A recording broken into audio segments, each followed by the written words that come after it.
Good day, ladies and gents. This is the Ecclesiarch here, back with some more Horus Heresy Legions, and today I'm here with Shad once again, and we are going to be talking about and discussing the second tournament, the card creation tournament that we have started to host, the Unorthodox tournament. Now, if you don't know what this is, and by chance this is the first time you are hearing about it, well, we are going to be hosting two tournaments per month, basically. Every 2 weeks, there's going to be a card creation tournament with different themes, and you'll have 2 weeks to submit your creations on the given email. Now, more on that later, but if this is the first time you're hearing about it, make sure to keep an eye out for announcements in the tournament sections of the official Discord or my channel for the videos. Now, back to the topic. Shad, so how you doing today? Hey, good to be back. Round two. So, got some really cool rules and, well, made some really cool cards for it this time. There's just so much variety. It's great. Well, I like the old one, but, this one, cards from every faction.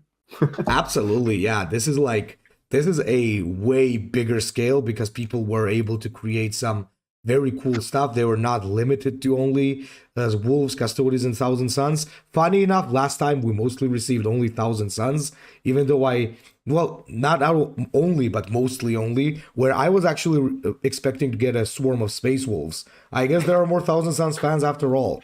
So what you're failing to consider is Thousand Sons are nerds and Space Wolves are jocks, and who plays Warhammer? That is actually very true. And then there's the custodians. I don't even know what they are. Bodybuilders? I guess so. They're like the next level. Okay.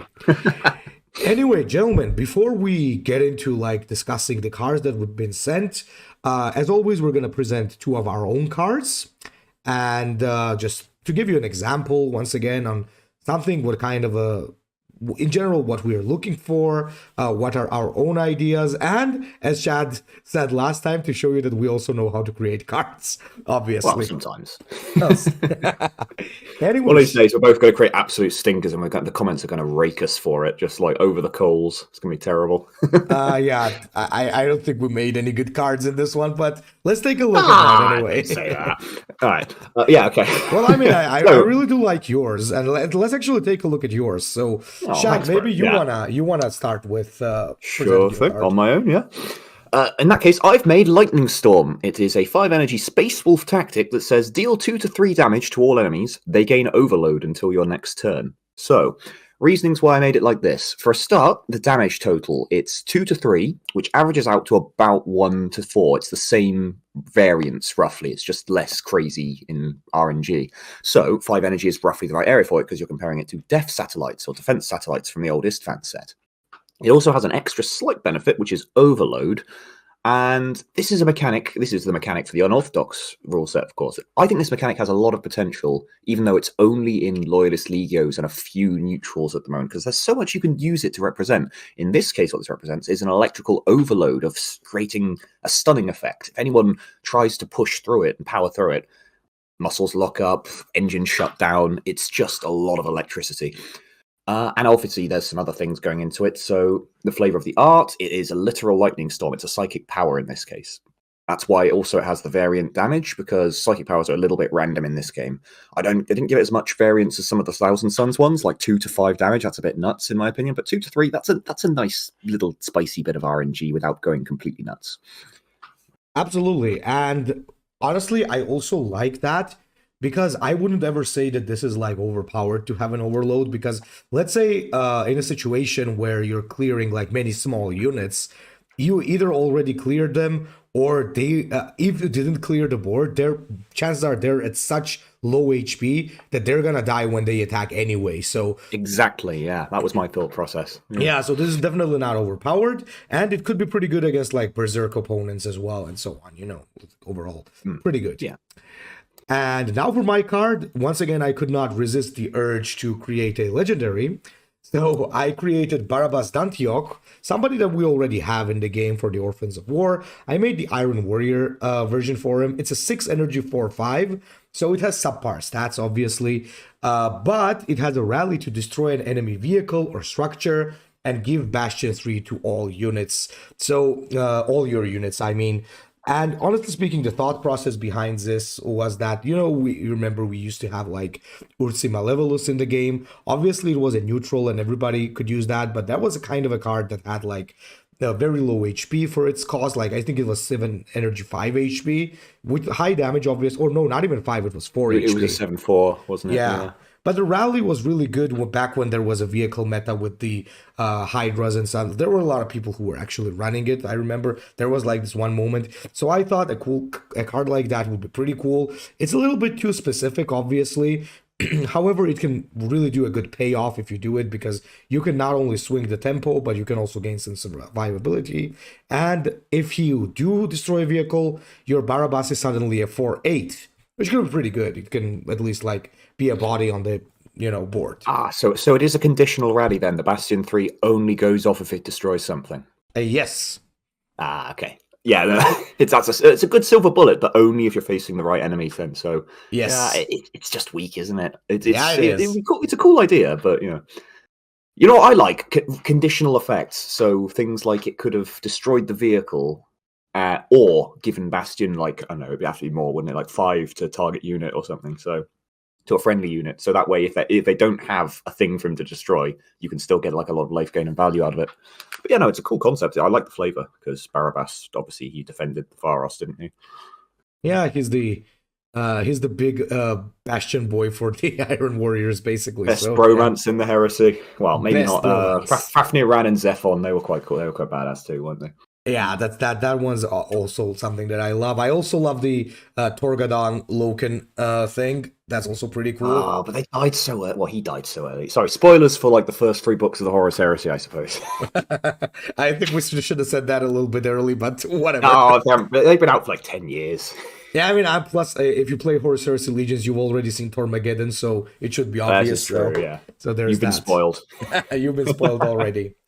Anyway, Shad, so let us now get to the creators themselves. Like, let's give them the spotlight. And let's start from card number 1. And how about you present the first one, which is Basilio Foe?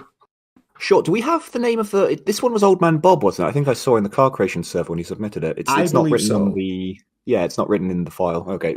Old Man Bob, yeah. So this is Basilio Foe, the oldest rival. When an enemy troop dies, create a concoction in your hand. And when a friendly troop dies, create an antidote in your hand.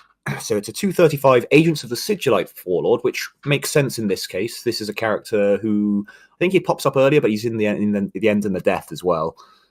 This is the man who created the Terminus protocol, or at least one version of it. It might not be the one that the Grey Knights have in their little lockbox. But yeah, concoctions are little purple cards that he creates. So 3 energy, stun and give overload to an enemy troop. So some kind of debuff there. It injects him with it, knocks them out a bit. And then the antidote, which is heal 3 and give duplicitous to a friendly troop. So, you want to go first with that one, Teach, or shall I? Well, you know what? I'll actually give you this one because I'm still thinking. Okay. I don't like it. It's a shocker, I know. Yeah, no, it doesn't really give you any new ways to play the agents. All it does is just fill your hand with, I want to say value, but there's air quotes here because these cards aren't even really that good. Antidote's fine. Well, actually, no, Antidote can't even target Warlord, so it's not good Warlord heal either. And well, I guess stun isn't bad, but then stun and overload. Well, I suppose if it survives the stun, if it recovers from the stun, then it will still be overloaded because that's permanent. But I just don't see it, and it's got no active ability and low initiative, and yeah, I don't know. It doesn't seem like a very flavorful interpretation. You know what I like about it, though? There's actually one thing that I really like about it. I think the author really considered balance here. I'll tell you what I mean. Let's take the concoction, right? The concoction should be like an automatic win against somebody like Jagatai. But look at this. You only get a concoction when an enemy troop dies, right? So unless you create that opportunity, like with civilians or something like that, like Gym Boss Warlords like Jagatai might not end up giving you enough concoctions for you to keep them stun locked. With the no, it's worth noting the concoction only targets troops. Oh, it targets troops. Yeah, I know. It won't fuck over gym bosses. Yeah, it would be a bit oppressive if it did. I agree, but Yeah. Yeah, I mean, Antidote No, is fine. it's not strong. It's not. It doesn't let you play in a new way. It's got no active. I don't see it. What would you change? I don't know. You know what I would do? Uh-huh. First of all, I think the Antidote could be pretty interesting if maybe it cost more, but it gave duplicitous to the Warlord. That could be like pretty scary because like you would be able to like protect your Warlord from any type of enemy Warlord attacks. That could like pretty much make a very difficult control Warlord to take down. Yeah, that could work. Problem is though, that it only works against gym bosses, so it's a very swingy matchup. You either match into Jagatai and laugh at him, or you match into something that plays the board like Kargos, and you would fuck over Kargos pretty well because no Savage, but something that plays the board and just aggroes you down like Space Wolves. Maybe I it could don't know. cost. It's got some cool ideas. It just needs refinement. Yeah, maybe cost But reduction. it's too swingy right now. Yeah. Yeah, I guess so. Yeah, I think either a cost reduction or a little bit of a change is in, is in need. But yeah, overall, a very interesting idea though. I like this approach that it gives you two different things depending on what happens, and this is just Warlord that just has passives. Maybe would maybe it would be even more interesting if he could choose to make one in his hand. Like that could be interesting. I don't know. I guess it's like I guess it needs refinement as you said. So yeah. There's that. Okay, then let's move on. The next thing that we got here, and I'll present this one for starters if you don't mind. So we got a Dark Angels legendary, the Enigmati or Enigmatai. Enigmatus Cabal of the Fire Wings. So you got 9 energy, 9/6, legendary with unstoppable flank. Savage, deal 2 damage for the enemy warlord for each quest you completed in this match. I like this a lot for a couple of reasons. Well, first of all, it's a good legendary, obviously, because it's got flank, right? And it's already like a very nice thing you can drop later in the game, just as a panic removal, or even as a drop if you want, because as you know, Dark Angels tend to buff their troops a lot. So this can actually drop as a very big unit later on. But on top of that, I actually do like the quest synergy, because currently like playing Dark Angels for quests isn't really a thing. Sure, you play like 1 or 2 key quest units, but mostly you play them because their quest is good and not because you want to do some quest synergy, right? So this could actually create a nice little payoff if you do manage to complete a lot of quests during the game. So what do you think? Well, for a start, I love that art, and I love the flavor as well. I've always been mad that there's only 3 of the wings in the game. So Yeah, actually adding the fire wing and giving them some mechanical identity, yeah, love that. What do I think about it? I don't know. I don't think quests are as hard to complete as you might think these days because of Aliseri, and everyone's running like quite a few quests just so they can get the Forbidden Secret done. It's what to see. It doesn't have any kind of free trade ability, so you're basically losing the Enigmati usually if you attack with it. So it's only going to get 1 or 2 shots in. So it's kind of the same as like a what's he called? The Raven, the Night Lord one, the Raven. Kind of same as the Raven, except that you don't need to hit the face. I think it's a little strong, honestly. It's going to be a lot of burn, but I don't hate it. I think I just nerf it down to like maybe a 7/6 or something, a little bit. It's a cool card, yeah. Absolutely. The Savage, yeah. And it does make sense with the flavor as well, because the Firewing were supposed to go after command staff and, with the infrastructure. So, yeah, exactly. Go straight for the Warlord. Yeah. I like it. All right. Next is Captain Romulus. And I'll give you this one as well, and maybe you can just go alternating? Yeah, actually, let's alternate. Let's have you now and next to me. Let's go. Sure thing. All right, Captain Romulus. He is an epic 235 Ultramarines Warlord. He has a purple card, Raven Guard Teachings, and an active saying 2 energy, deal 2 damage. If the target dies, give a random friendly troop stealth and ambush, deal 2 damage to a random enemy unit. And he's a medium initiative. So, yeah, very nice art that you found here, whoever this is. Captain Romulus, who made this one? It doesn't say again. Oh, well, whoever you are, nice art. And, yeah, it's... I don't know. What does this guy do? It's It just again. Oh, sorry, I need to read the purple card. Raven Guard Teachings, 4 energy. Give sentenced 1 to all enemies this turn and deal 1 damage to them. For each one that dies, create a random practical in your hand. So that's just usually going to be a, what's it called? Death Dealers, 4 energy, deal 2 to everything, basically. Although you can get more bang for your buck if you have troops on board already. It's pretty cool. It doesn't really do a whole lot again. I suppose you can defend a few troops here and there. It's like Pious Vex, the Raven Guard Rare Warlord, with that. The ambush is a little extra as well. I would probably stray on the side of it's a bit strong, actually, compared to Pious Vex, because the ability's better than him, and it's got more health because it's a 235, and it's got a purple card that is... I mean, Pious has a purple card too, but this one's strong as well. Probably not quite as strong. And it's an Ultramarines who can leverage it very nicely. It's fine. Again, it's I like the Ultramarines being flexible and leveraging other tactics, but doesn't really play in an interesting way with their existing mechanics of courage or anything like that. What do you think? So first off, this is from Shadow, the guy I believe who got number 1 last time. Oh, he won last time, didn't he? Yeah. Yeah, he's nice. number 1. So another interesting card from him for sure. I do like playing the Ultramarines a little bit differently. This is like aggro Ultramarines, I guess, because you're going to be able to give stealth to your units, and that's going to be scary as hell, because Ultramarines tend to have some very big boys, and like you can drop... What you could do is you could drop a unit, you could like use the ability, and you get both benefits of courage and stealth, and it could be pretty scary, honestly. So like I can imagine, not a unit, but a troop. I could just imagine for a second giving Terminators or something like that stealth. It could be pretty scary, yeah. And honestly speaking, the Raven Guard Teachings is also pretty strong. So this would be a very, very difficult Ultramarine to stop. Because, I mean, we have seen that a good Warlord can really change the faction. I think Sons of Horus are a good example with Ashura Dawn right now. So a very memey type of faction suddenly got pretty strong. So I think this would make like Ultramarines very powerful.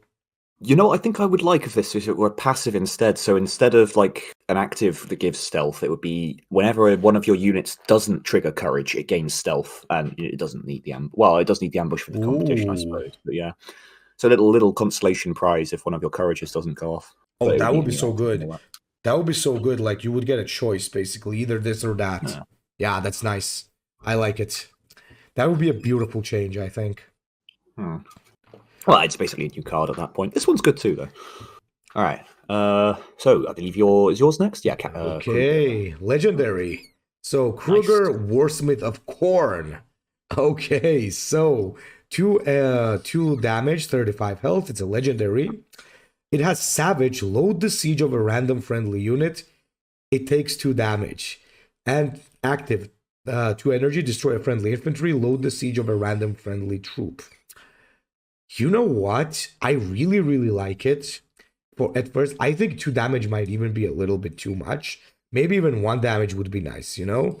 Because this 2 damage can actually leave some of your troops like very, very vulnerable. I think it's... Yeah. Like, and you should probably not have unit there, because there's no point in loading a siege of a unit, because your warlord doesn't have siege. So it could just be a troop, just a small keyword thingy there.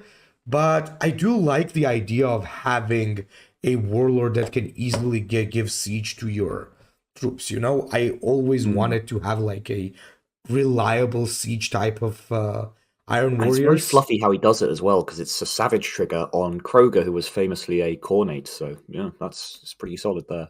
Yeah, it definitely goes well with the lore. I like the art too. It's like simple and cool, honestly. And yeah, you know, I just think that the damage is a little too much to have 2 damage on it. Maybe 1 damage could be pretty cool. I like that there's like a price to pay. That's pretty good. But yeah, I think it's a little too high, isn't it? Yeah. Yeah, it's a little too high. 2 damage is too much, but I do like what it is. So what do you think? Yeah, I agree with you there. The Savage trigger is a little too punishing, but it's cool. And the ability is also quite fluffy, but it doesn't do anything if you don't have any legal targets. So maybe add an extra clause, like if you don't have any, draw a card. I don't know. It shouldn't be a legendary. It's only 235, and Perturabo would be very upset about this treason, stealing his legendary status. The art isn't cropped quite right. There's a few, black bars at the top, but there's minor issues. I like it. It's a good design. Yeah, just a little underpowered. Yeah, I think as funny as it is, I think it's a little bit underpowered as well. Absolutely. Okay, next one's yours. Let's see. Castor Alcade. This is another Ultramarine Warlord. They got quite a few submissions, actually. He's a 235 epic with a passive that says, friendly troops that didn't start in your deck have Requiem, gain +1/+1, and a 2 energy ability called that creates Imperium Secundus in your hands and costs 0. Alright, so let's see.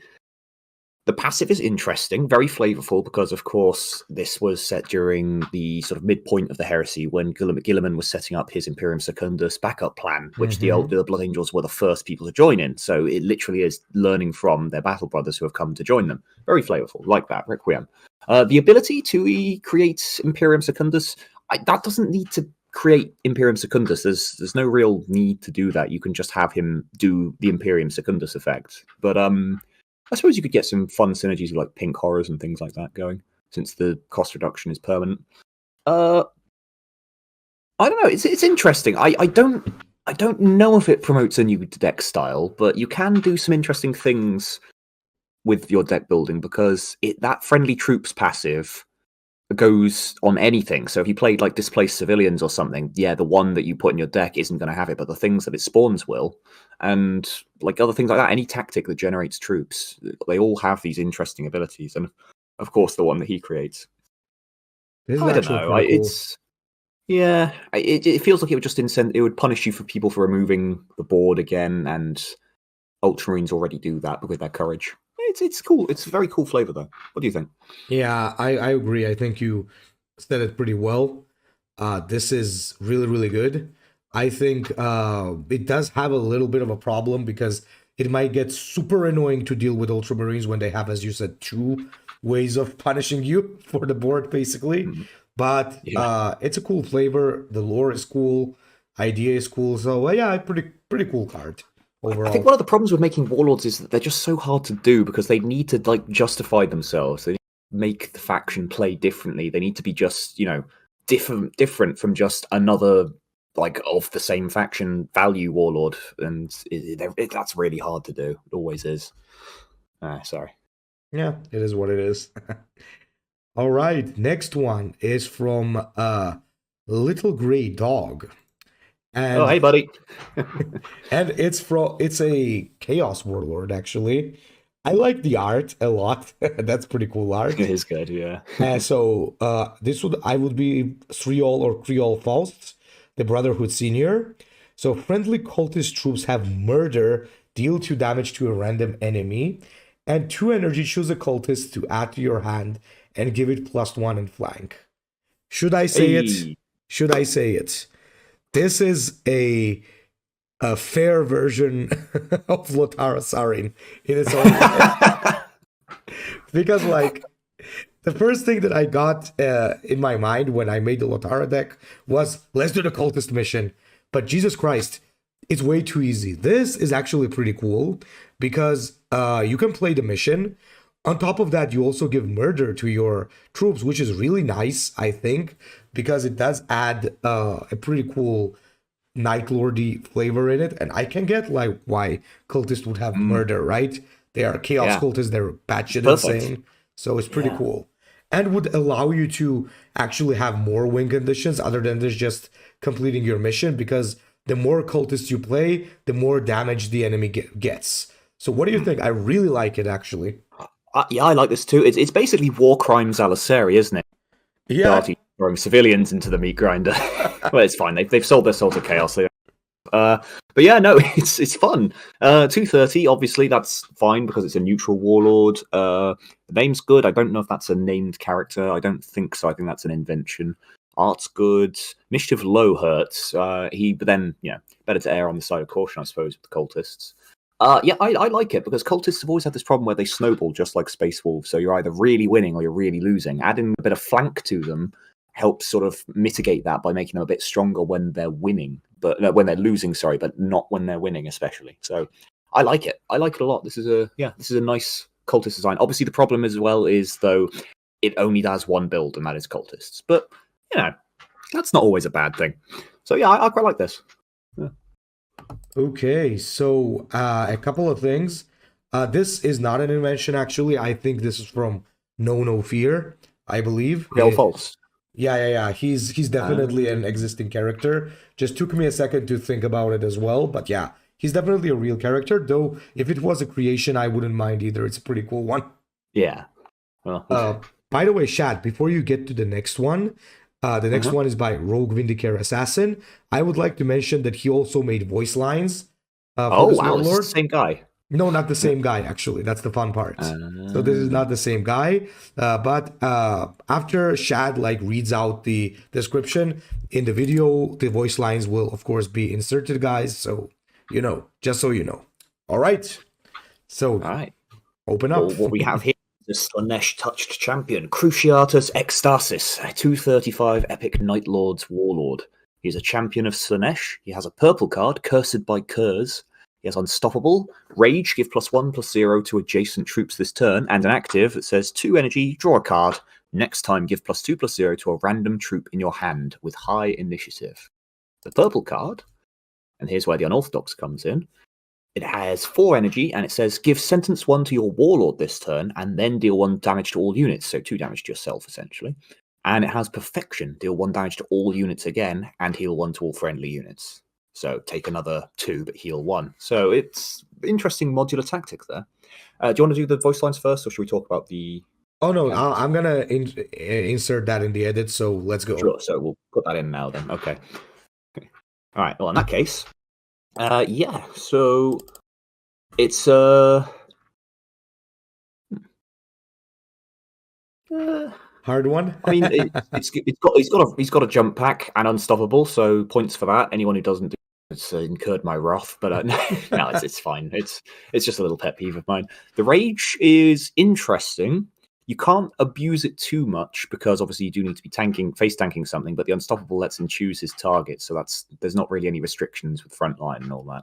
So honestly, in that case, I would say that's a little bit of a point against the design, even if it is flavorful, because it makes it too easy to trigger without taking any real problem damage. The active is it's fine. It's probably a bit oppressive actually, truthfully, because Night Lords have a lot of flank, and giving flank and extra attack to troops with terror, that feels terrible to play against. But the Night Lords always feel terrible to play against, so it's not like you're doing anything that EG don't. Shots fired, I know. The purple, what is that? It's just... I don't know, I feel like the purple's really weak, honestly, unless you perfect it, in which case it becomes like an okay AoE, but even then it's still damaging all units, and your Warlord's taking a lot of damage. Well, 3 damage, basically. So, I don't really know what it does. Sinner's Gauntlets, I suppose. I think the whole idea of that is that if you have 2 troops beside Cruciatus, they're going to get a lot of damage from this damage boost. Right, Rage. I didn't think about that. You're right, it does interact. It creates a very good lethal range. By the way, I think this is a created character. I can't remember this guy. Hang on, I'll jump on with Lexicon. Maybe. Oh, what do you think while I'm Googling? Yeah, I actually like it. I gotta admit, I like it. It is oppressive. It is terrifying, but it's a Night Lord, so you probably expect that. I gotta admit, I like it, man, because I love the whole... but this is coming from a guy who really likes Angron too. Well, not in the lore, but in the game for sure. No. In the lore, I'm really not his biggest fan, but like the whole rage combo and something that you can do, it can be scary, and you could even have Korn's favor and stuff like that on him, and it would be pretty interesting. It's just a question of whether or not it would be way too oppressive, which I do not know. It really depends, I guess. But overall, I gotta admit, I like it. It's pretty cool. Huh. Perfect. Now things are getting exciting. How could you ever hope to beat pure perfection? I bring enlightenment. Let me break your chains, brother. Hate me, love me, or hurt me. Just let me feel your passion. Don't you dare slow down. Match your footwork to mine and let's create a performance worthy of the gods. Let's dance. Let darkness envelop the galaxy. I found that agony can bring such a beautiful cadence to one's voice. I can't wait to hear what yours sounds like. You're too blinded by pleasure to understand the excellence of suffering. You can condemn me, but the perfect prince will always cherish my soul. Pleasure or pain, make your choice before I do. And no grammar issues or anything like that. So yeah, kudos there. It all looks correct. All the formatting's great. Yeah. All right. I think that's pretty good. Okay. Shall I do the next one? Yeah, well, alternating. Go ahead. Day of Sorrows, Rite of War. And we got Sanguinius on the art. Always appreciated. 4 energy, give your units 0+3. So health +3. And if there's courage, you also give them the enemy -2 attack this turn. Now, I'm going to say that flavor-wise, this is pretty cool. Once again, for the same reason, learning from the Ultramarines, I guess, because if Ultramarines can learn from Angels, the Angels can learn from Marines. But it's weak. That's the problem with this card. It's a little bit weak, you know? Because 4 energy, 3 health, but -2 for only this turn is kind of weak. If it was until the next turn, it could have been a little bit better. But, you know, in general, chat, in tactics, there are certain costs of tactics that are very scary. And the 4-cost tactic is like that. Like, utility stuff like this, when it sits at 4 cost, is usually not that good. If it's very 3 clunky cost, to combo, isn't it? Yeah. At 3 cost, it's usually better. Like, I'm going to bring an example from Warforged, and if some of you guys play Warforged, you will get it. The Hosts of Chaos card that was basically draw 2 cards and for each troop drawn, add a Abaddon's Chosen to your hand. When it was Energy 4, nobody played it. When it became Energy 3, it became like a very good card. So, not that nobody played it, but it was weak and clunky. At Energy 3, it became really good. I think this card suffers from the same issue. It's a little on the weak side. Though I do like the flavor. What do you think?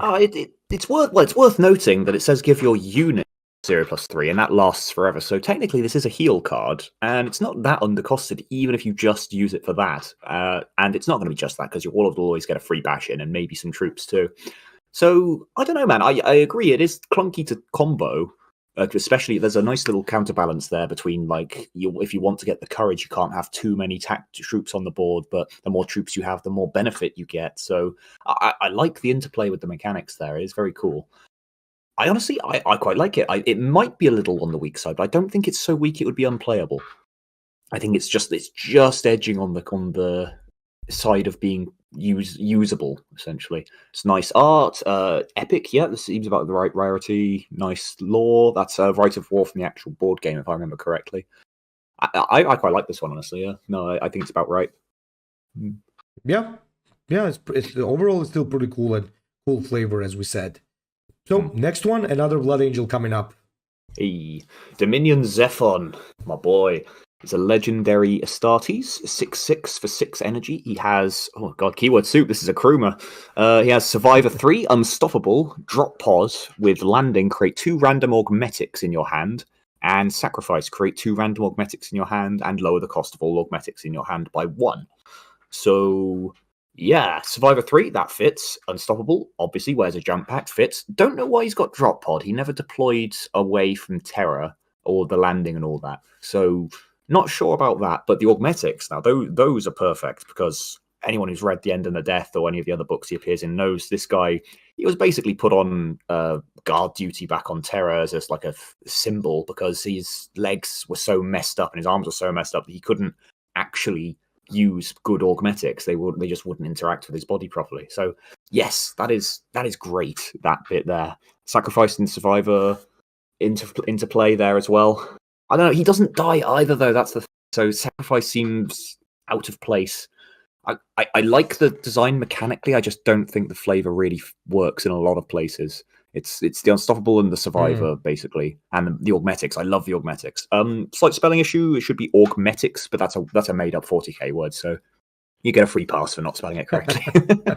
Also, the art is just a picture of the model. There you go. Shad's free tip of the day. Take that picture, take it to a website called Photopea. It's like a photo filter thing, and they have a little thing there, and it says Oilify, or you can put any other kind of filter over it. Turns models into what looks like bespoke art pieces. It's brilliant, honestly. All right, what do you think, Teach? Can you actually link that later to me? Oh yeah. We can put it in the description. I love that. Yeah, I think exactly the same. Flavor is good. Lore-wise is good. Pretty cool, obviously. But yeah, I mean, seems a little bit out of place, but I still like it. It's okay for sure. Nothing too much to say there. Yeah. Balance seems about right, doesn't it? It's a big overstated boy, but it doesn't have any instant effect, so that's kind of par for the course these days, isn't it? You need to have a big chunky stat block in order to justify just not actually doing anything when you hit the field, like Forge Master. Okay, move on. All right. Oh, speaking of which, by the way, I think this is exactly the case. Falus K is the next card. And I'm not sure here if this is an art or this is a model oilified, as you said. But I have to say that I'm very happy that somebody made the Widowmaker, because I've been pretty upset at EG that they have not added Falus K to the game. Honestly, I don't get why he's not there. I mean, to be fair, he has to be there, right? If you got the Jester in Elite, you need to have Falus K, right? So I don't know. I think that it's a pretty good addition to the game. But as a card itself, 235 Epic Warlord, your troops with drop pod have landing, deal 2 damage to a random enemy. 1 energy. Give drop pod to the next troop you put in play this turn, and can act again. It is possible to actually combo this, because I believe the Sons of Horus currently do have a card that enhances drop pods, and there's also the War Chief Clothal, or whatever the name is, over there. And Ekron Fall, yeah. Yeah, and you also got Ekron Fall. So I think it's a pretty cool thing, in a sense that you can definitely play the Sons of Horus in a new, different way, actually playing for drop pods, which is never really done. They have all these drop pod pools, but people don't really care about that. Mostly it's done through Marks of Chaos. So I really like it. What about you? I don't think it really incentivizes a new way to play that much, is the problem, because you're just going to keep playing the troops with drop pod that are already good, and the ones that don't have drop pod, he's got an ability that gives it to him. So I assume it would probably be coded like Aliceres, so it can't hit a troop that already has drop pod. It's only 1 energy, can act again. Like, it's cool flavor, and the mechanics are interesting, but it wouldn't make a new deck style. It would just make drop pods that are good better, and you would play the same deck, I think. So yeah, cool lore, cool flavor, but no, I don't see it that way. Fair enough. All right, Imperial Fist, up yours. Up yours. Stoic Garrison. This is an Imperial Fist tank. 6 energy. It says give +0/+2 to your troops. If you don't control any troops, put in play 3 random Iron Hands Astartes and give them survival 1. Okay. See, I don't really understand this one. Where is this part of the book that I haven't read, like part of the series? Do the Iron Hands and the Imperial Fists end up fighting together in a significant fashion anywhere? There is a couple of Iron Hands on Terra during the siege, aren't there? But not that many. Yeah, I think maybe this is I think this is like I can't really remember either. Maybe this is a homage to the bromance. Which bromance? Pollux and Barbas d'Antioch. No, it's Iron Hands. Maybe it was meant to be Iron Warriors. It's Iron Hands. Yeah, okay. Yeah, that's why I don't get it. If it was Iron Warriors, that would make sense. It'd be. Oh, okay. Okay, yeah, I can't think of any really notable examples of the Imperial Fists and the Iron Hands teaming up. Most probably they did once, and I just don't remember. Well, I mean, it's the Crusade. It was huge. I'm sure they all fought with each other at some point, but like, I can't think of anything from the books. Not that I've read them all. I've read a couple. I do like it though, the whole idea of fists and hands fighting together. That would be a scary combination, to be honest. That would be pretty Hey, scary. dog, we heard you like short range firepower, so we gave you more short firepower. Exactly. To demolish anything within a 24-inch radius. Yeah. Yes. I don't like the randomness, I'll be honest. Like the +0/+2 it's not a very big buff, so you don't want to use it that way. And when you have nothing in play, 3 random iron hands, that can be anything like the 1 cost troop all the way up to Venbrass, or like 3 Venbrasses. That's a huge amount of variance. This is very clown car RNG. So yeah, not a fan of this design. Sorry, mate, whoever this is. Hang on, who was it? Garrison. Oh, it's just called Garrison. I don't know who. I got the names on my mail, so fair. So I can't name and shame. No, it's nicely formatted though, and the art's good. Yeah. Okay, moving on. Now, speaking of which, we got Raziel's card once again, and I might really have a thing for Raziel's cards because once again I really like it a lot.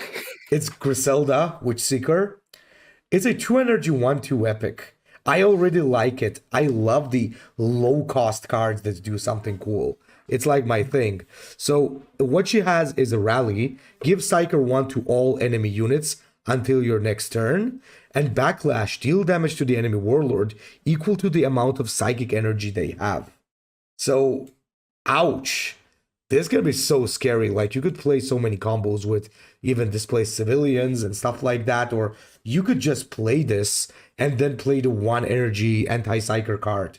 Or you could play this into the call. So, there's not only the ability to play this as a damage thing, just to, play this and have the enemy deal a lot of damage to the enemy warlord, but also you can use it as a removal tool when comboed with some other cards. I think this is really good. What do you think? Yeah, no, I love the mechanic use here, giving Psyker to the enemy units so that they are flavorfully the targets, the witches that the Sisters of Silence should be seeking out and destroying. Yeah, that's brilliant. And the backlash comboing with that. It even dodges one of the major issues with the Sisters of Silence, which is them really screwing over Thousand Suns for very flavorful but bad reasons, because makes it very an unfair matchup. Because in this case, yes, you're giving them more Psyker, which will do more damage in turn, but Thousand Suns can actually leverage that Psyker, so it turns into a very risky, high-risk, high-reward card. So I like that a lot, yeah. The art's great. I don't know why you make your cards in like a card creator, Raziel, because look, he's definitely made this in like GIMP or Photoshop or something, but fair enough, it works, it looks great. Ball matching's all good.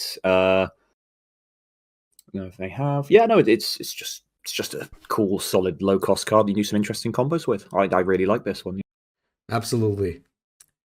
Okay, so now we have the first gigantic card of the day. So there's always one. Well, Shad, it's yours. All right. You played me here, I feel like. All right. So let's see. Innovation's Foul Legacy. It's a 3-energy Chaos Epic. And it costs 1 less if your warlord is Chaos Mechanicum or Traitor. So I assume that means any that are in the Traitor Allegiance. So Thousand Suns, Night Lords, etc. Costs 2 more if your warlord is Imperial Army or Loyalist. And it gives your warlord Relentless, create an Innovation's Foul Legacy in your hand. Choose a legacy and add it to your hand. So innovation. So it'll just keep on compounding in this way because it creates itself in your hand. And then when you play it, it creates the actual legacy cards, which are what is going to come up next. These are these purple cards that affect your troops in strange ways. So first one, Gift of the Primogenitor. So that is, if troop costs less than 5, it gains Rage, deal 1 to a friendly unit.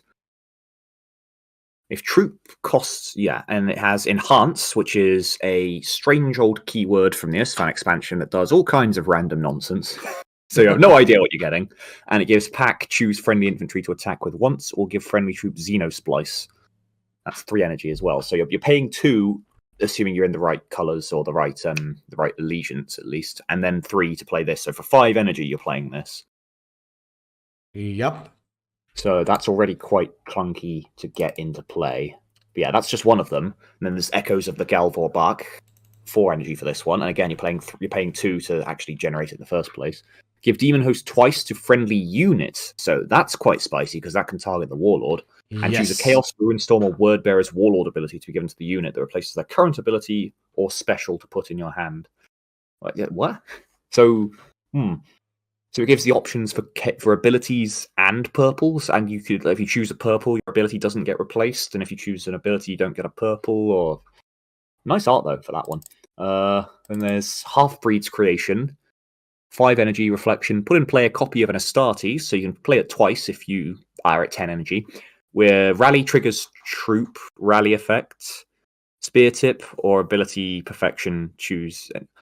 I don't know what this is trying to say. Rally triggers troop. So it triggers like the rallies of the troops, but because it's a card, a tactic that's doing this, I suppose they'd be randomly targeted. Probably does that for spear tip and perfection as well. And when you do the perfection, you choose. Yeah, but you already choose because it just says put in play a copy of an Astartes, so that's targeted, isn't it? Unless it says random. It's EG's normal wording just does whatever. Oh lord! And then there's Eldar, which is the 0 energy Xenosplice. Give Psychic equal to 1/3 of the troop's energy cost and precognition until next turn. So most factions aren't using the Psychic, but the precognition is nice and it is cheap because this is actually a 2 energy give precog to one of your troops essentially. That's usable. The Lair, these are the guys who Fulgrim took his evil cursed sword off of. 0 energy, give fast and disorient to a random enemy unit, and disorient a random enemy unit when attacker receives damage in combat. So that needs to be in quotations, the whole second part, because it's currently like you're giving that ability to the same. Yeah, it's complicated basically. That's also 0 energy. 0 energy fast, by the way. So you're paying 2 for the ability, and then you're getting a fast. Mm-hmm. So that's dangerous and strong. Yeah, exactly. Vespid. Hey, my boys, the Vespids. 0 energy again. Give unstoppable and ordnance half of troops attack. That's worthless. That's never going to be worth a card. Well, I suppose maybe in certain scenarios where you need a vehicle to. We got I take it back. I like the Vespid one. Crave. 0, give Duplicitous and take control of an enemy troop with equal or less energy and give it Thrall. Thrall is a new keyword. It says Xenosplice troops also gain the same applied buffs, and they get 1/1 stolen at the start and end of each turn. So by stolen, I assume he means taken away and given to this troop. Mm-hmm. And then there's the Hrud. Nice art, by the way. Hrud, give resolution, revert friendly troop stats to beginning of turn with equal or less energy. Huh?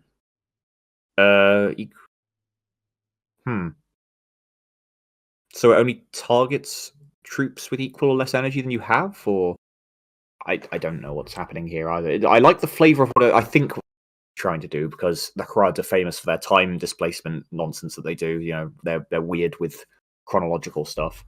So that's flavorful, but also I don't know what the hell it is. Jakairo, 0 energy, choose an artifact or augmetic and create a copy in your hand that costs 2 energy or less. Replace your troop's ability with 2 with the same effect. That's a cool idea. That's a neat card. But again, this is always the problem I have with these giant cards with the purples everywhere. Like, all of these ideas could be cards by themselves and they'd be great, but there's just too much going on. Like this, I would love to see this card as a neutral. Just a monkey wanders in and decides to create a masterpiece for you. That's great. I'd love that. But let's see. Orc, give Berserk. Savage deals 1 to 3 damage to a random unit, and Backlash, put in play 2 copies of Troop. I mean, that's a lot of value. But again, you're paying 2 energy for it. It's strong. Yeah, it's very random, but orcs are supposed to be random, so yeah. I think that's all of them. Okay, yeah, we're done. Holy shit! That's so much text, and there's a lot. Okay, so there's a lot of grammar issues, obviously, but I won't go over all those. The flavor of it increasing or decreasing cost based on your allegiance, it's flavorful, but it's not good design, because all that basically is doing is just locking you out from half the factions. If you want that, just say it only goes to that faction. It's all this extra card text isn't relevant. And even then, I just let anyone play it. That's what I would say, because they don't restrict chaos cards from going in any deck, and they only did that once with Ruinstorm, and basically everyone hates that mechanic where you can't put Imperials in them. So every faction can go a bit traitor in this game, it would seem.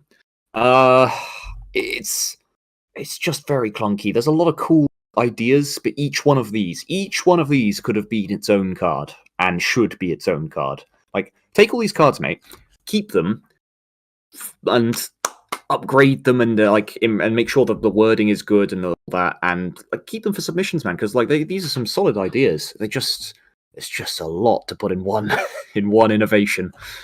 What do you think, Teach? My voice needs a rest. First of all, the gift of the Primogenitor. The art is very funny. I like it. But look at that face. Like, what the hell? Honestly, the problem with this is exactly what you said. Like, first of all, it's a little weird that it locks you out. Also, something this good should not be an epic. It should be a legendary for sure. Because if you got so many things in one card, it should be a legendary. Because imagine playing two of these. Like, it's gonna be... You're gonna be... It goes back to your hand as well, so you'll have like 5 of them by the end of the game if they don't kill you. Just all going off every turn. It's a little crazy. There's some problems with wording, obviously, but that's alright. I think the main problem is exactly what you said. All of these are amazing ideas. I especially like some of these, like Jakero is really good. I like the Vespid as well, to be honest. I like the Echoes of Galvorbach giving Demon Host to the Warlord. But yeah, it's a little too overloaded with too many cards in one once again. And honestly, it's not that I don't like a lot of cards in one card. It gets a little weird when there's too many choose effects. Like, you choose this, then you play the card and choose again. Sorry about that. Because you're playing it and you have no idea what you're getting. Like, you're basically gambling. It's kind of like Kaizu Lane, really, except, like, it's not guaranteed value. You're investing a lot of energy into making this thing work. So, yeah. All right, a little bit problematic, but I do dig the idea. Okay, moving on. Next is the Iron Warriors Forge Master Legendary. Oh, what a unit, man. 7 energy for 10 with Requiem to give +1 to friendly vehicles, +1 health. Savage to gain Demon Host to all friendly vehicles, pretty cool. And 3 energy ability to put in play a random Iron Warriors vehicle that costs 4 or less. I like that it specifies 4 or less because the RNG that way is like reduced. And if 7 or more vehicles are destroyed while the Iron Lord of the Forge is in your deck, put him in play from your deck. As a big lover of Gwent, I love when cards are played from your deck, to be honest, by themselves when conditions are met. Overall, I think this is an amazing card. Maybe a little bit overstated for the fact that it gets played from your deck. You know what I mean? Because, 4 damage is okay, but 10 health is a little bit much, considering just how big this unit is. Because, like, you can imagine, like, as soon as you sacrifice the vehicles, this just gets summoned from your deck during the enemy's turn. And if you cannot remove it, it gets scary. You probably play this with the Mechanicum mission. It would be a great synergy. I would love to see Iron Warriors actually get a vehicle synergy for once. That is actually really good. Maybe currently they have it, I'm not sure. But yeah, overall, I like the idea. Maybe stats need a little tuning. What do you think? It's very complicated and there's some problems in here. So it's formatting as well, by the way. The name doesn't match up. So Iron Lord of the Forge, Iron Warriors Forge Master. Just a small little quibble there. It's also a troop instead of being an Astartes. It's Requiem, give +0/+1 to friendly vehicles. That's fine. It doesn't really feel... I don't get the flavor especially behind that. I mean, I suppose like recycling old vehicles, but yeah. I like the Savage. The Savage is great. Like that is the ability I would keep on this design. And the active ability, 3 energy, put in play a random Iron Warriors vehicle, 4 or less. It's a more balanced, cheaper Forge Master. I like that. Yeah, that is good. I don't know if it would be random. Maybe choose would be nicer, but it's strong enough as it is. I do not like the play from the deck faction ability. It's just so swingy. It's so swingy. 7 troops die, and this 4/10 guy just pops up out of nowhere. They made this card in Hearthstone. It's a 1 energy 1/1 with no other abilities. It's just got a pirate tribal tag. It's I forget his name now, Captain something or other. But yeah, he is broken, and he's a 1/1. You want to summon a free 4/10? That would be a disaster. But yeah, no, it's the art is great as well. I should point that out. I think you're doing something a bit strange in the card editor. I think you're double spacing between all the different abilities, which is it's making the text very squished. So, like, try it without that, and it'll probably look a lot more aesthetically pleasing on it. Overall, remove the Requiem, remove the play from cards mechanic. It'll be a lot simpler and a lot better. I would like that. Either it's that would be a cool card. I'd like that. All right, move on. All right, Jenica Soalm. This is an Agents of the Sigillite Legendary Infantry. She has 3 energy and a 1/3 in stat. She has Stealth, Poisonous 1, and Ambush. Give Poison 2 to a random enemy. So, she is kind of playing like the Raven Guard's playbook. Honestly, I quite like this design. It works. It's flavorful. Obviously, she's a Venenum assassin. That was one of the 6 clads, the 6 temples of the assassin corps. They don't technically have a card in the baseline Agents of the Sigillite faction at the moment. Although personally, I consider Execution Force to be representative of how they would fight. And yeah, it's just good. I actually quite like the random. Usually like random because it incentivizes you to double down with her if it lands on a certain troop, obviously, or an infantry or a warlord, and you can give them a little love tap with the 1/3 who is stealthed and has poisonous herself, then buff it up a little bit further, and then it has to be removed. Your warlord probably doesn't want to bash it, get more poisonous, etc. Yeah, it's I don't know if it would see play is the thing. It's competing against Covert Operative, and yeah, maybe It's fun though. it's fine. Yeah, Pretty good Any card. thoughts?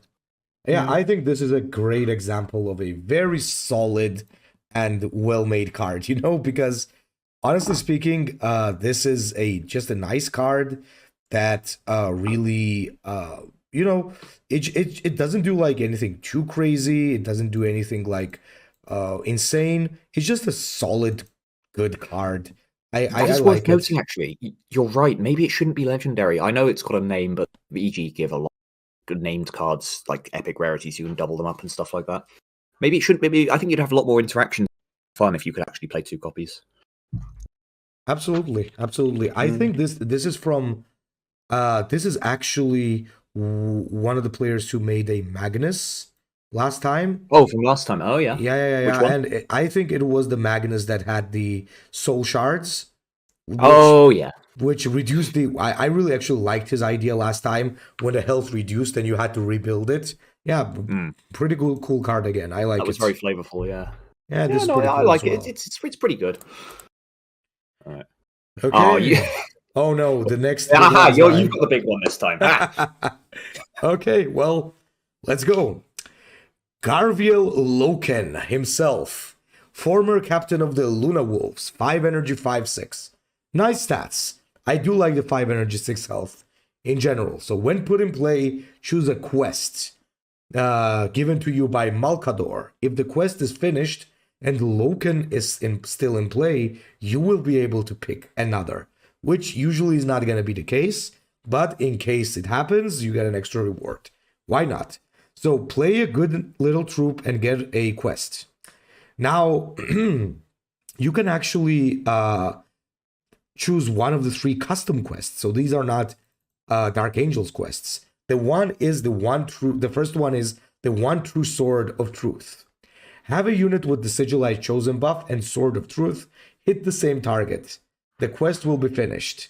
Reward, put in play Garo when you start 10 energy. Ooh. So essentially you need to attack a unit with Sigillite Chosen buff and then do the Swords of Truth. And you will get Nathaniel Garo. So let's see what Nathaniel Garo is.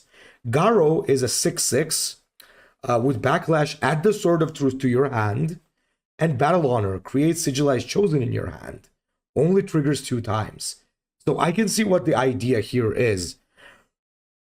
So essentially it's telling you you can use your Sword of Truth in a not so good way, and later on, Garo is gonna give it back to you. Okay, all right. The next quest is Dagger Line Expedition. Attack the same enemy unit with Garo and your Warlord. Oh, okay. So basically, this is a quest that you get after you complete the Garo one, I guess. You get Marcus Varen. So basically, Macer Varen, right? Which is a former World Eater Warlord, which is a 3/3, and Savage create a seal in your deck. Okay. And then there's the third one, Child of Night. Units gain murder in play. So whenever you choose this quest, units in play gain murder, including your Warlord. Fell Zarhost when finished, triggers only one time. All troops in play and hand with stealth get ambush. Gain murder for this turn only. 1 second. And Fell Zarhost itself is 5/4 terror when destroying an enemy troop, jam its adjacent troops. Wait, I gotta check now this this card on my email to make sure I understand it correctly. Wait. Something I think is not exactly understandable for me, and most probably the author sent some explanation. Wait. Is it the murder that Child of Night gives? Because it doesn't say what the murder does. Yeah, exactly. Yeah, I thought so. Okay, there you go. This is from Night Swan. So notes. Oh no, he says Phil Zarhost has murder jam adjacent troops. Yeah, but you have a unit. Wait a minute. So the quest with the Child of the Night. Basically, you just need to trigger murder, and then you get Fel Zaros. Oh, yeah, that's right. But you only get it once. Yeah. So essentially, you need to give unit murder. Okay.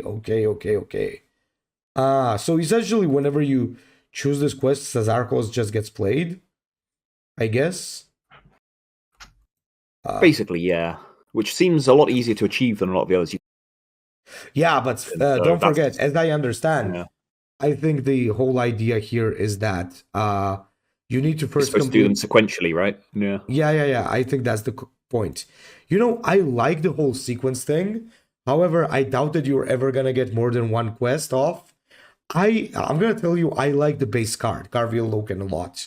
Like, even if this was just a simple quest without too many complications, I think it would be a nice card because 5 energy, 5/6 is already nice, and I like the quest. And once again, I think this has the same issue as you've mentioned. All of these guys, Garo, Varen, Zarhost, Loken, they could be individual units. Yeah, I especially like Mesa Varen's. There's actually just like a 3 energy playable 3/3 or 3/4 maybe, but it's in this like big quest line instead, which is a shame. You know, okay, so I don't know. Obviously, there's a couple of spelling things, but like mostly the way I would change it in this case is it doesn't need the quests. You could tie this to the mechanics of their factions. So Garviel Loken could have Spear Tip? Add Nathaniel Garrow to your hand. Nathaniel Garrow could have Backlash, which is the Death Guard mechanic. Add Mesa Varen to your hand. Mesa Varen could have Savage. Add Fel Zaros to your hand. Fel Zaros could either make another one, or you could have Terror, Murder. Sorry, Murder. Add Garviel Loken, and the cycle goes round and round again. It'd be cool. It'd be very impractical, but it'd be cool. It's just. Yeah, no, these should all be cards by themselves. I want to play Mesa Varen. Also Mesa, not Marcus, but small thing. Or Fel Zaros. I like Fel Zaros as well. He should be like a 4 energy, 5 energy maybe. Yeah. I think overall this is a great idea that needs refining. I would remove the quest, and you could have the whole Knights Errant as chat suggested or in a different way. A cool idea, though, definitely. Yeah, they could just all be their own cards. They're all great. I'd love to play pretty. Not the quest, which is a shame. Yeah. Okay, Meros. Yeah. Oh, okay. Meros. Ooh, another purple. So let's see. Only one this time. Meros, Apothecary of the Ninth Company, is a 4 energy legendary troop with 3/4 stats. He has Sacrifice, heal 5 to your Warlord, give +1 to all Blood Angel units in play, hand and deck. If they have Requiem, give them +2 instead. So it buffs all things, but it buffs Requiem troops more. Or Requiem units, it's worth noting. So A Requiem Warlord is going to love this guy. Put in play 1 Red Angel on your opponent's side. Also, rally, if your Warlord has 10 or less health, destroy this troop, so it instantly dies if you're about to die yourself. Oh, and hang on, no, I should read the purple card before I start gushing over this. 3 energy, Red Angel. A 2/4 special, the Demon. So this is what Meros turns into if you've read the lore. Relentless. Give Berserk and Disorient to a random enemy troop until your next turn. So obviously in this scenario, you are giving them this troop and it's disorienting and berserking your troops. So it's a bit of a downside. So, yeah. It's a lot of text on one card. However, all of these uses of the mechanics are just great, really. I mean, the sacrifice, heal 5, like it transitions into a tactic. That's exactly what happened in the lore, because Meros sacrificed himself to save Sanguinius. They give +1/+0 to all Blood Angels units. That might be a bit strong. I would probably change that to troops, because that's gonna Warlords are gonna salivate at the idea of, I can get an apotheosis for 4 energy. Absolutely. Obviously, the Red Angel is a downside, but it's not that big of a downside by comparison. And yeah, the rally, that is a really inventive use of, if your Warlord does 10 health, it turns into a tactic. That's great. I really like mechanically a lot of things that go on in this card, although its balance is a little bit strange in places. Yeah, what do you think, mate? Really good. I think this is like very, very good for a couple of reasons. It's like hyper lore accurate. It's a very good card.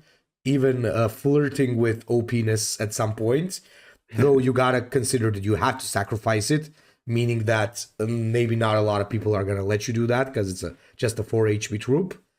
But you could always combo it with flank and stuff like that.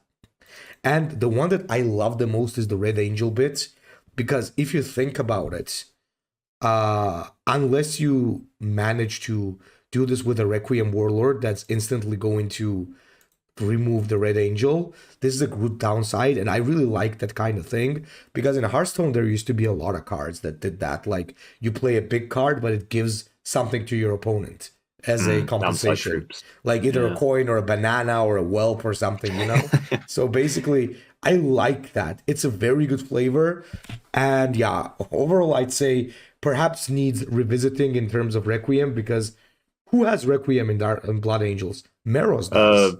Yeah, Meros and Nasir Amit. I think that's the only two, isn't it? Yeah, exactly. You could build scary aggro deck with Amit.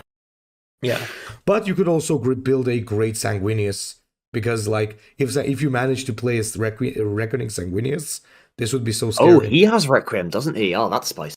Also, you get the whatchamacallit, Blade and Carmine.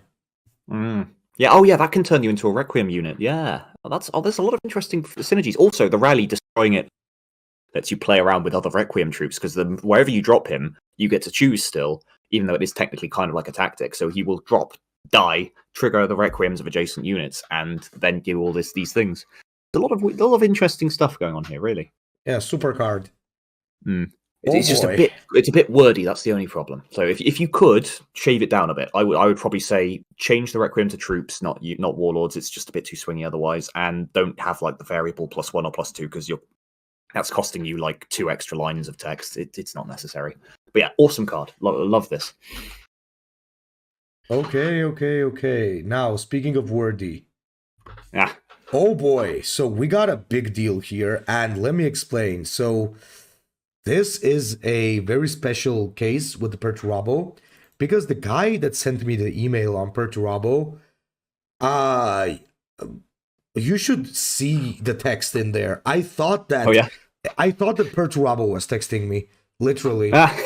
I couldn't understand if this was an email or a code.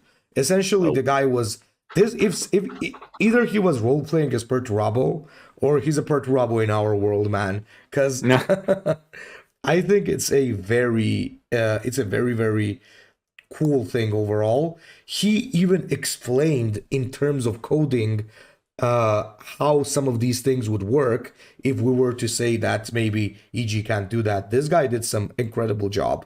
Just putting it out there. Now let's begin. Perturabo Primarch, 140. Now, the reason it's 140, he said that he doesn't have the Forge Breaker yet. So it's a 140. It has its own Furnace of Festering Hatred, which is like a Reckoning or Whispers. Reactor 1, and he explains the reactor with his armor, which makes a lot of sense. Units attacking this warlord must endure 1 to 2 damage first. That is really cool. So things can actually end up dying before they even attack Perturabo. 1 energy, deal 2 damage, Ordnance 2, to a troop and adjacent units. And for 3 reactor, he can decrease the cost of tactics in your hand by 1. If your opponent is Vulcan, add a Parvus Warhead to your hand. And low initiative. Okay, now Furnace of Hatred. And oh my god, this art, man. Jesus Christ. That's scary. Okay, 18. Perturabo unleashes his fury. Costs 1 less for each turn the enemy warlord is damaged and survives. This makes a lot of sense. And he also explained it by Perturabo is getting angrier each time he fails. Makes a lot of sense. And he turns into the Iron Lord.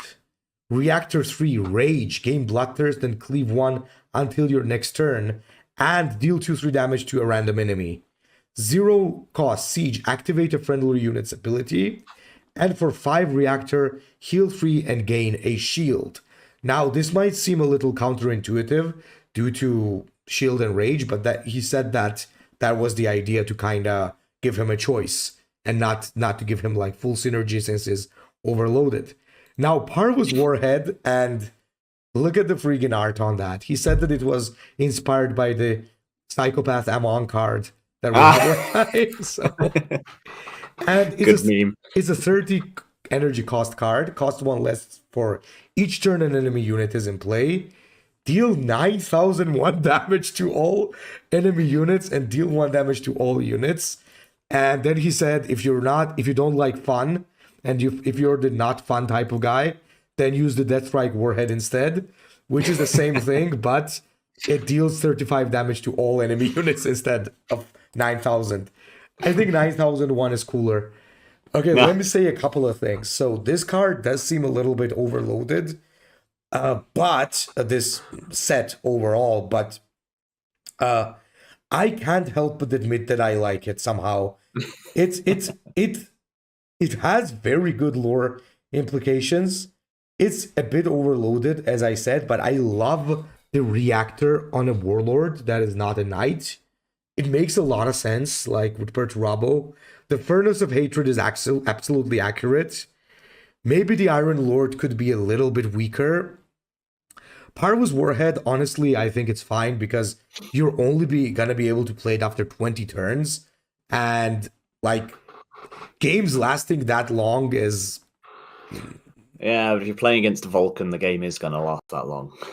Yeah, so it's like, I like it. I like it. Like, it's a funny but nice addition. What do you think? I can't help but be a little biased. I like it. No, it's a meme. I like it, but no. I mean, all right, I'll evaluate it from a serious perspective, but I get that a lot of it is jokey. So there's a lot of text on the mainline card. Festering Hatred is misspelled. That's a minor thing. He's a 140. I see the justification you've made. I still don't think it's valid because even like Bitch Boy Lorgar is a 240 in his basic form. So Primarchs, they're not that wimpy. You need to really do something impressively weak to justify being a 1-attack warlord in this game. I like the defensive attack buff. Someone attacks him, they get 1 to 2 damage. The active ability is fun. The fact that it, goes for enemies as damages your adjacent units. That's quite interesting. And Reactor on Perturabo, perfect. That is great. I love that. The Parvus Warheads. I mean, come on, man. Obviously, that's a joke. That's why you put in the real one. But like, yeah, I'm going to ignore Parvus Warhead. That's obvious for obvious reasons. Deathstrike Warhead. 1 less for each turn a unit is in play.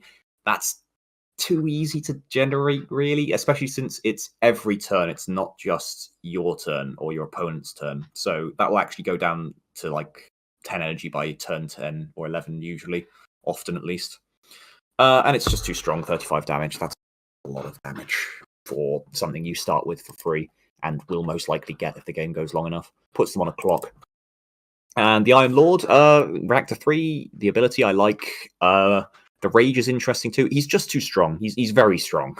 That's a very easy to achieve Reckoning form, and it's very powerful for what it is. Especially since again, this decreases, every time the enemy Warlord is damaged and survives. So it doesn't say when or how he is damaged. So during his turn, he can't face bash anymore. Otherwise, he risks unleashing the Iron Guy quicker. It's far too easy of a Reckoning, especially for what you get. Yeah. Overall, funny meme. No, not a good design. Sorry, man. But props for the effort because good effort, good editing going on there, good art. Yeah, the art and the heads that he removed and placed. We gotta also admit that he did a phenomenal job on the arts. Yes, that is true. It looks flawless. The helmet on the yeah. It's that art for the Iron Lord is spectacular as well. Actually, never seen that before. All right. You know what? Another meme.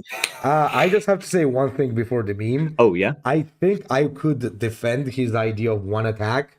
I think by that he means he kind of.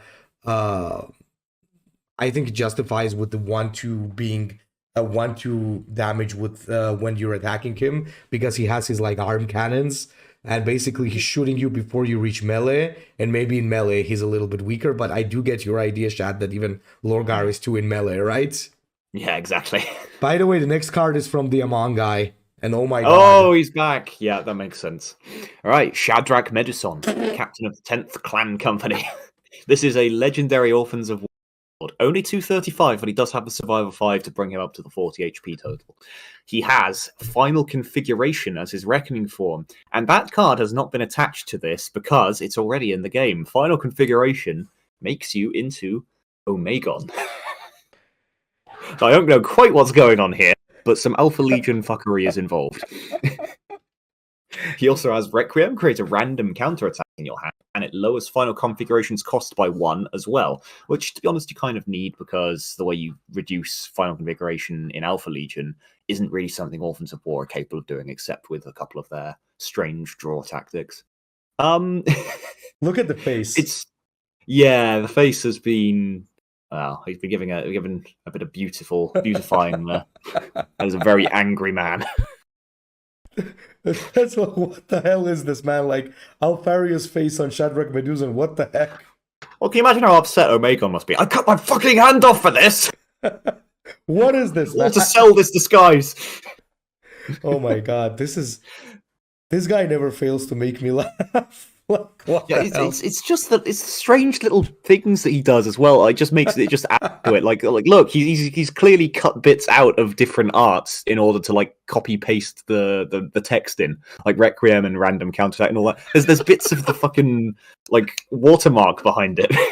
He's put a weird color filter over Shadrach, and I don't understand why this man does the things he does. Well, it's the Alpha Legion, so you don't need to know. That's true, actually. Yeah, that's all by design, isn't it? Oh my god. Can we just move on to the next card? We should probably try and evaluate it, but there's not much to do. It's interesting, but, it's a meme. I love it. I love the cards that this guy makes, I gotta admit. I mean, it's not even it's not something that you can outright just say, oh, look, a meme. You look at it and you're like, what the fuck is this? Yeah, you're continually more and more just confused the further you look. It was the same the last time. The more you look at it, the more confused you become. Oh, man. Okay, next one. Raptors. So, Project Astartes, Raven Guard, 4 energy, 3/4. Drop pod, Battle Honor gains a mutation. Amazing, I have to say. Lore-wise, super cool. Nice card. I like the flavor. I think it's really nice. With Korax, you could make them invisible too. The art could use changing, obviously, with the thing that you said. Basically, because it's the models, but I actually like it. I think it's pretty cool. What do you think? I love the design idea behind it. It needs a lot of tweaking, but the Battle Honor gain a mutation and all that, that is perfect because it literally is. That is what the Raptor project was. It was tainted by the Alpha Legion, and they ended up mutating all of these quick, fresh, new Astartes. So yeah, the problem is, balance-wise, it's weak. That is a very weak card for what it is right now. Because gaining mutation is nice, but it's not so nice that you're paying that much cost for it. The drop pod won't protect them that much. Yeah, you'd have to very much support it. There should be a 3 energy card. Also, I don't know about the drop pod. Raptor Project Astartes, to my knowledge, never really actually got to fight in a normal fashion. They didn't gradually mutate. They were just born wrong from the start because of Alpha Legion meddling. So I would probably change that battle honor to a rally and down to 3 energy and take the drop pod away, because like I don't think they were cogent enough to really use drop pods. I think they were more like a Raven Guard Death Company. They were just pointed in the general direction and said, yeah, go ham. Yeah, pretty much. Art as well. Even if it was oilified, I don't. They need to look more mutated and weird. But again, like I said, I love the idea of adding mutations to Raven Guard. That is just great flavor. Because yeah, perfect for the lore. Seems we have a lot of Alpha Legion stuff coming up, because next one's an Alpha Legion as well.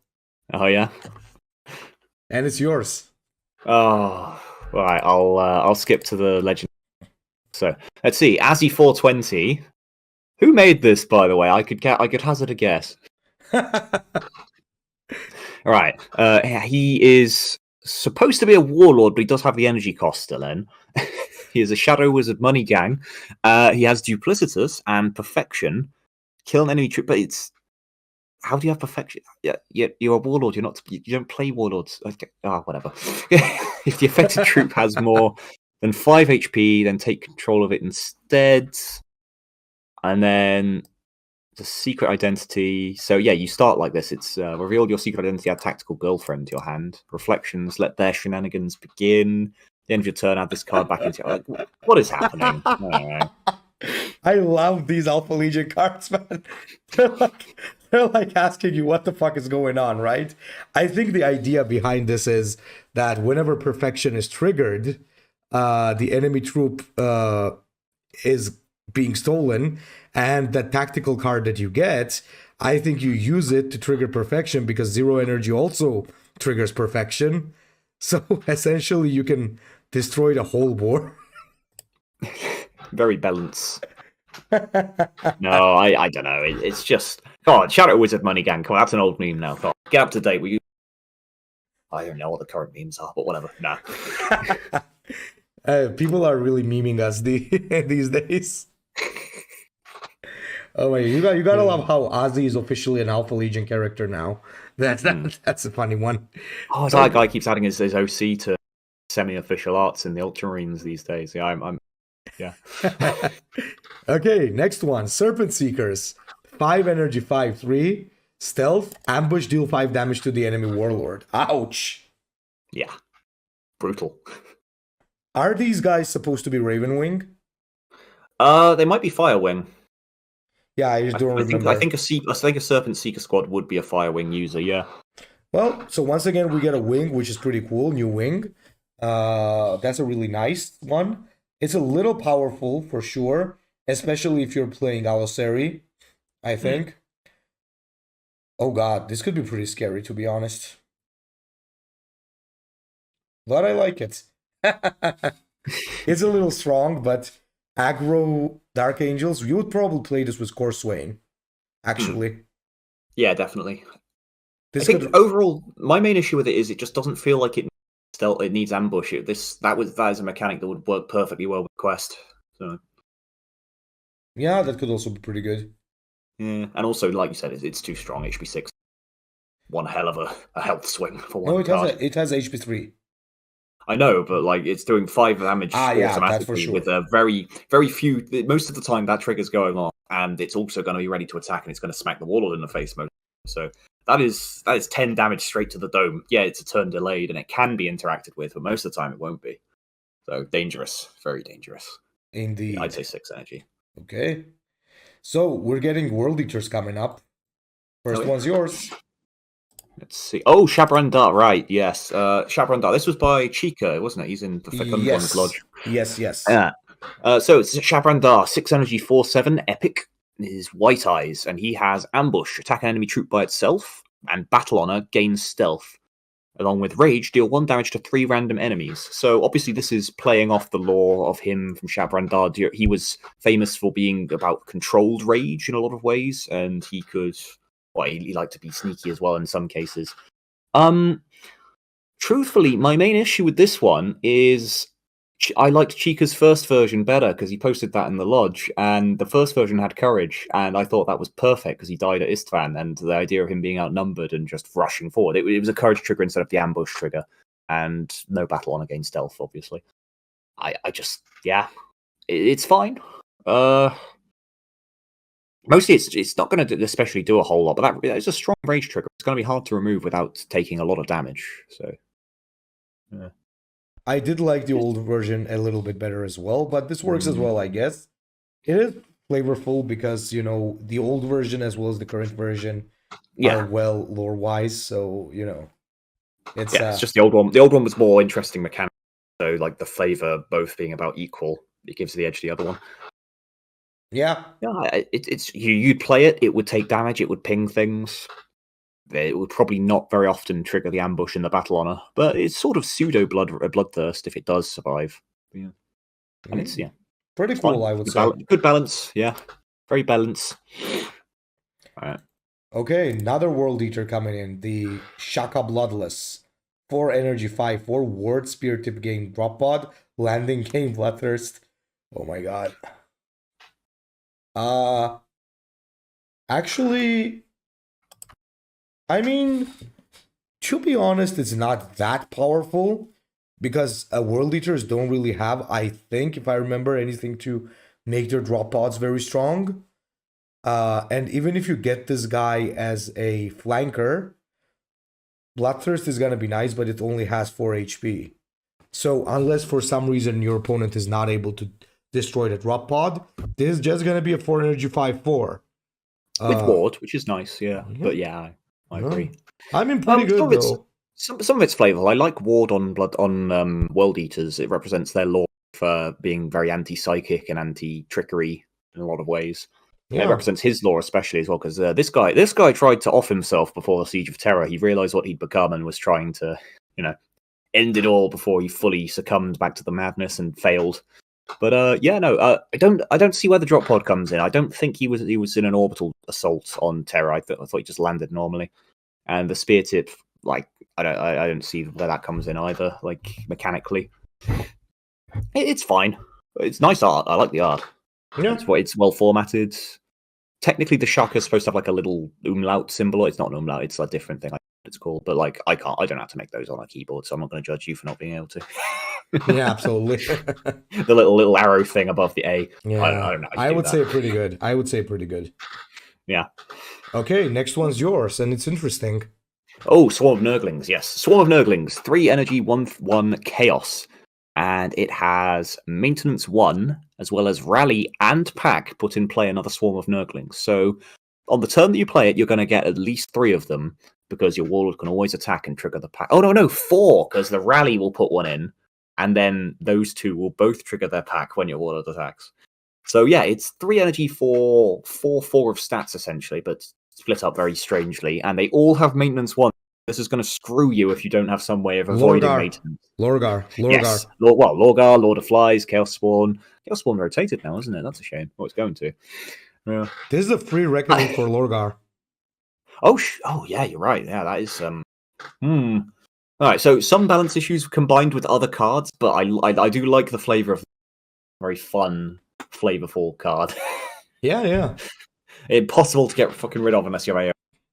That's part of the flavor, and it punishes you just as much as your opponent because of the maintenance. So that is balanced, except when the Warlord cheeses the maintenance. But can't account for all of that. I like it. Okay, let's go for the first White Scars card. Actually, we got. You not got anything to add to that one, or no, not really.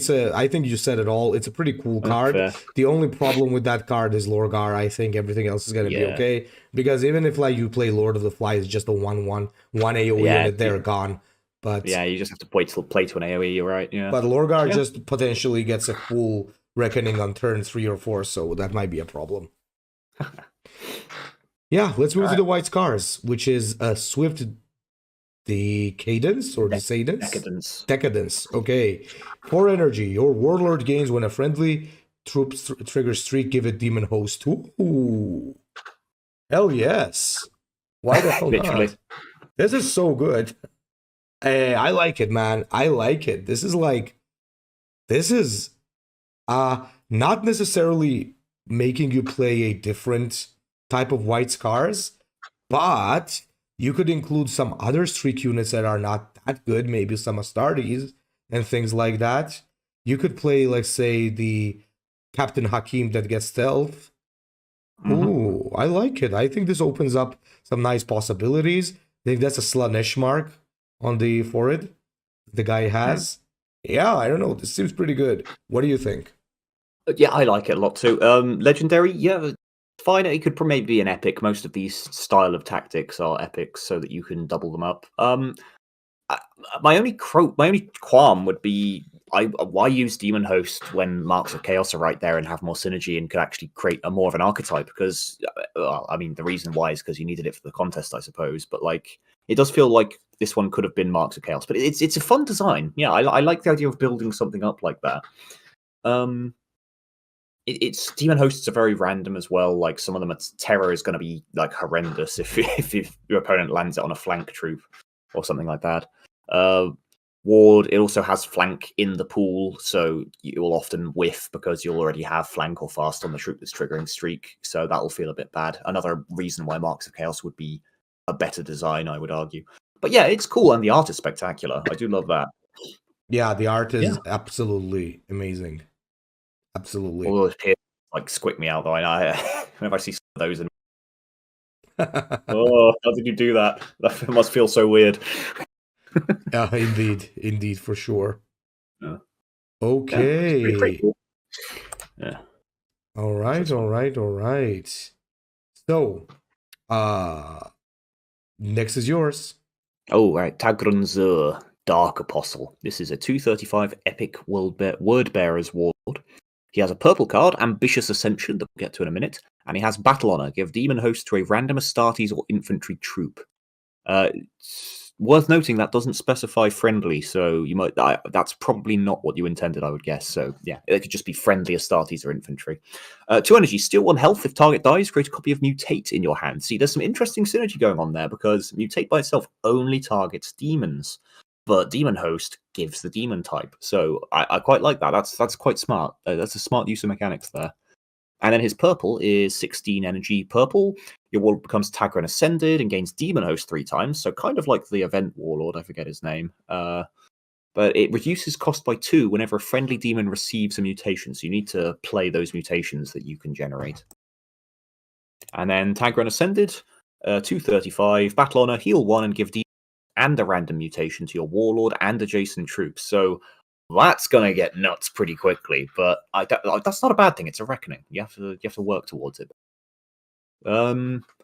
Overall, I really like this one. The only problem I see is the ability's a bit polarizing in certain matchups. If you're playing against a gym boss, you're going to really struggle to generate mutates.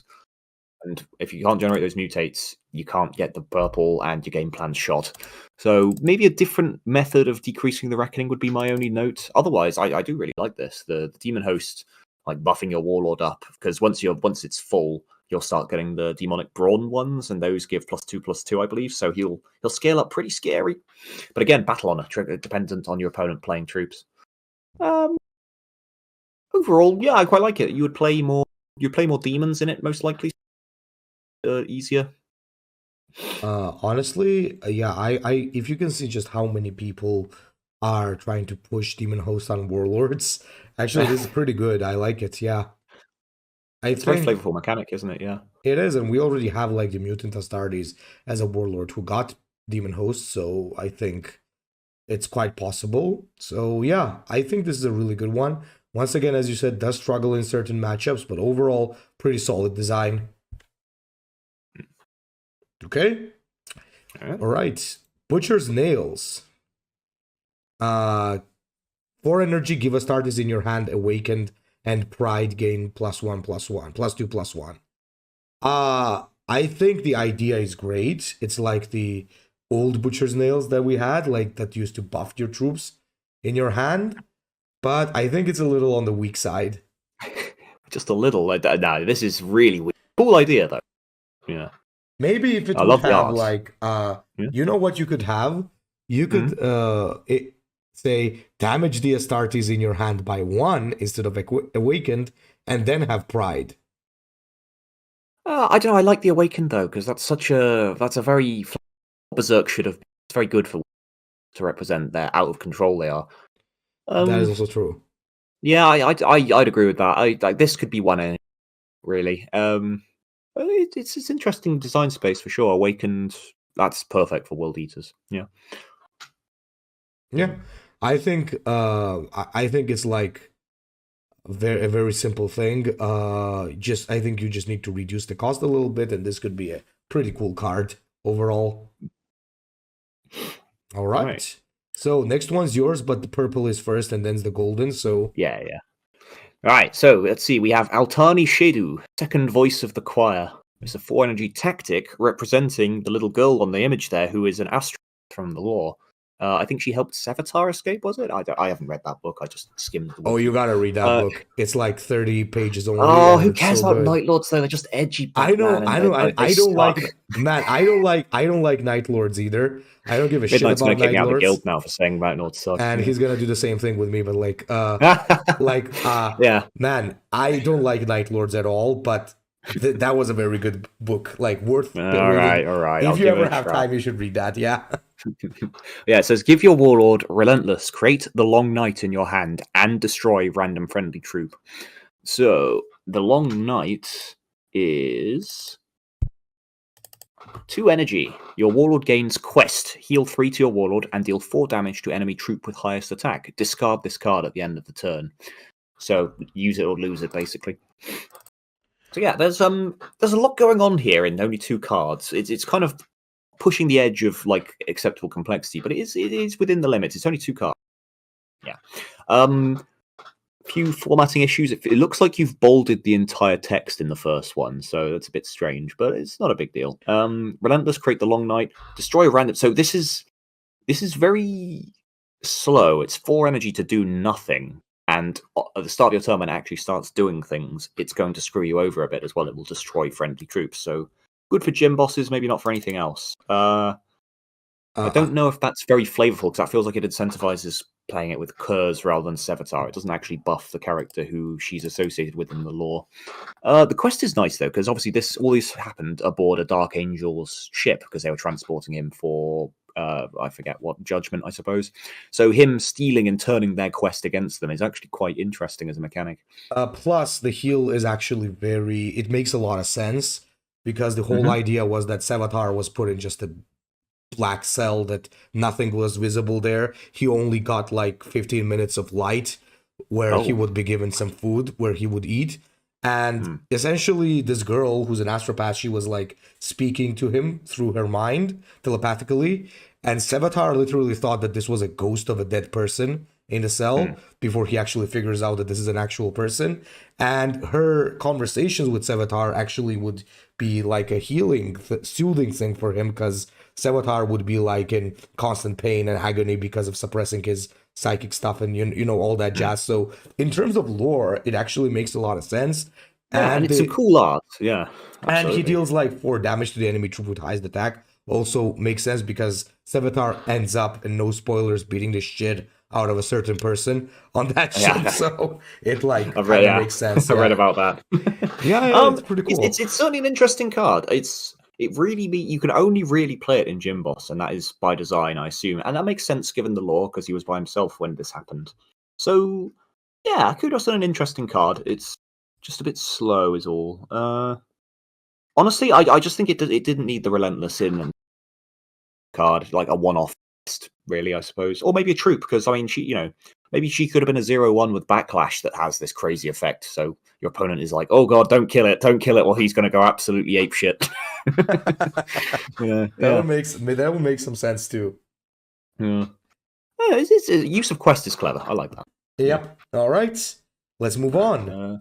Then we have another legendary. Now it's me. Unspoken Sanction. Unspoken Sanction is so 6 energy. Gives Psyker equal to the current health to their current health to all your non-sisters of silence troops in play, At the end of your turn, heal your warlord for the combined amount of Psyker of those troops and destroy them. Ooh. So essentially, this is like, you play displaced civilians. You do this. This could actually be pretty interesting as a healing thing. Also, maybe it has some backlash synergy. I think it's a little costly. However, maybe if it gives Psyker to the enemy, gave Psyker to the enemy troops, just for more synergy would be nice. What do you think? I like the concept. I like the flavor of what he's going for, but yeah, it's clunky. This needs a second pass, basically. There's a couple of problems, like it gives Psyche equal to the current health, so you can't really try and like leverage it and abuse it by spamming a ton of low-cost stuff, because like you get what you put in, and if you put in garbage, you get out garbage, so you wouldn't get extra from that. Also, it's very slow as well, because it's at the end. Oh, it's at the end of your turn, so it goes off. Fair enough. But also it destroys the troops, so you're healing a bit, but you're losing a shit ton of board, and it's 6 energy. So yeah, I don't know, man.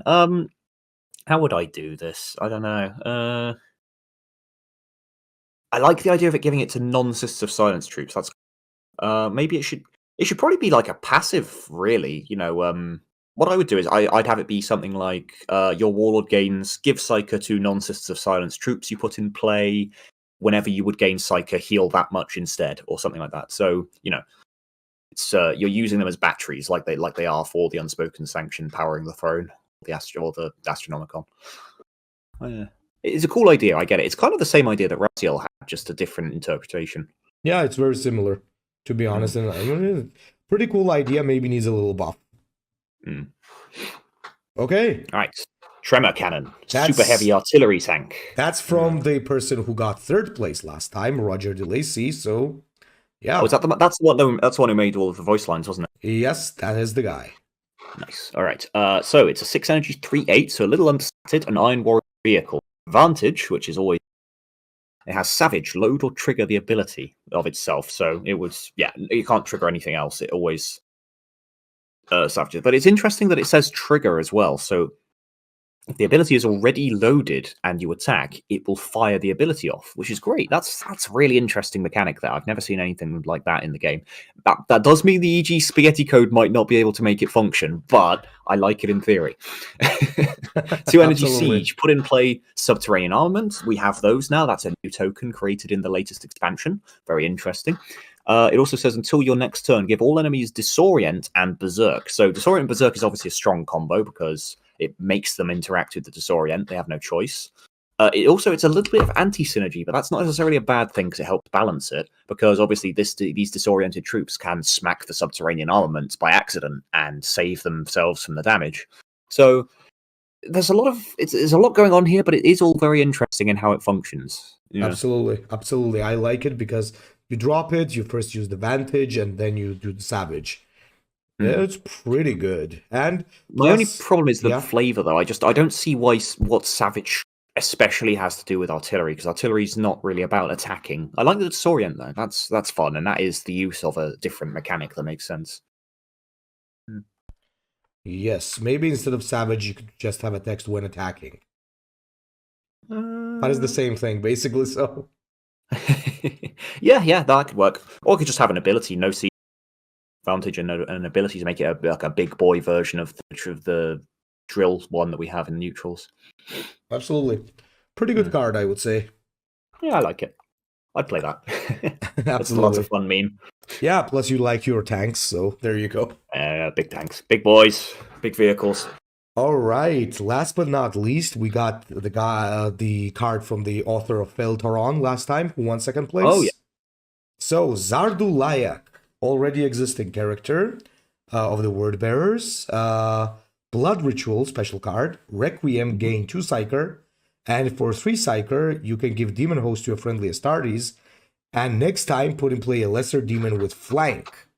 Ooh, that's pretty nice. And the Blood Ritual is 5 energy. Give your Warlord Sentenced 1. And Resolution, give Demon Host to 2 random Astartes. Remove both effects when you spend Psychic Energy. Oh, goddamn. This is so interesting, actually. So I can see that the sentenced one is like kind of like a payoff, like you, not payoff, but a cost. So you make yourself vulnerable, but at the end of every turn, you're giving Demon Host to your Astartes, which is pretty strong. And for Psyker, you kind of do the similar thing. So essentially, and you can also choose to stop the blood ritual whenever you want, but when you stop the blood ritual, it's stopping for good. Yeah, you don't get it back. Yeah. Hmm. There's a lot of interesting stuff going on here, yeah. Especially, one thing I like is I don't know Requiem as a mechanic. It's a bit limited and strange in flavor, but it works perfectly here because Zardu Layak was famous for having 2 bodyguards with him wherever he went. And where do bodyguards stand? 1 on each side.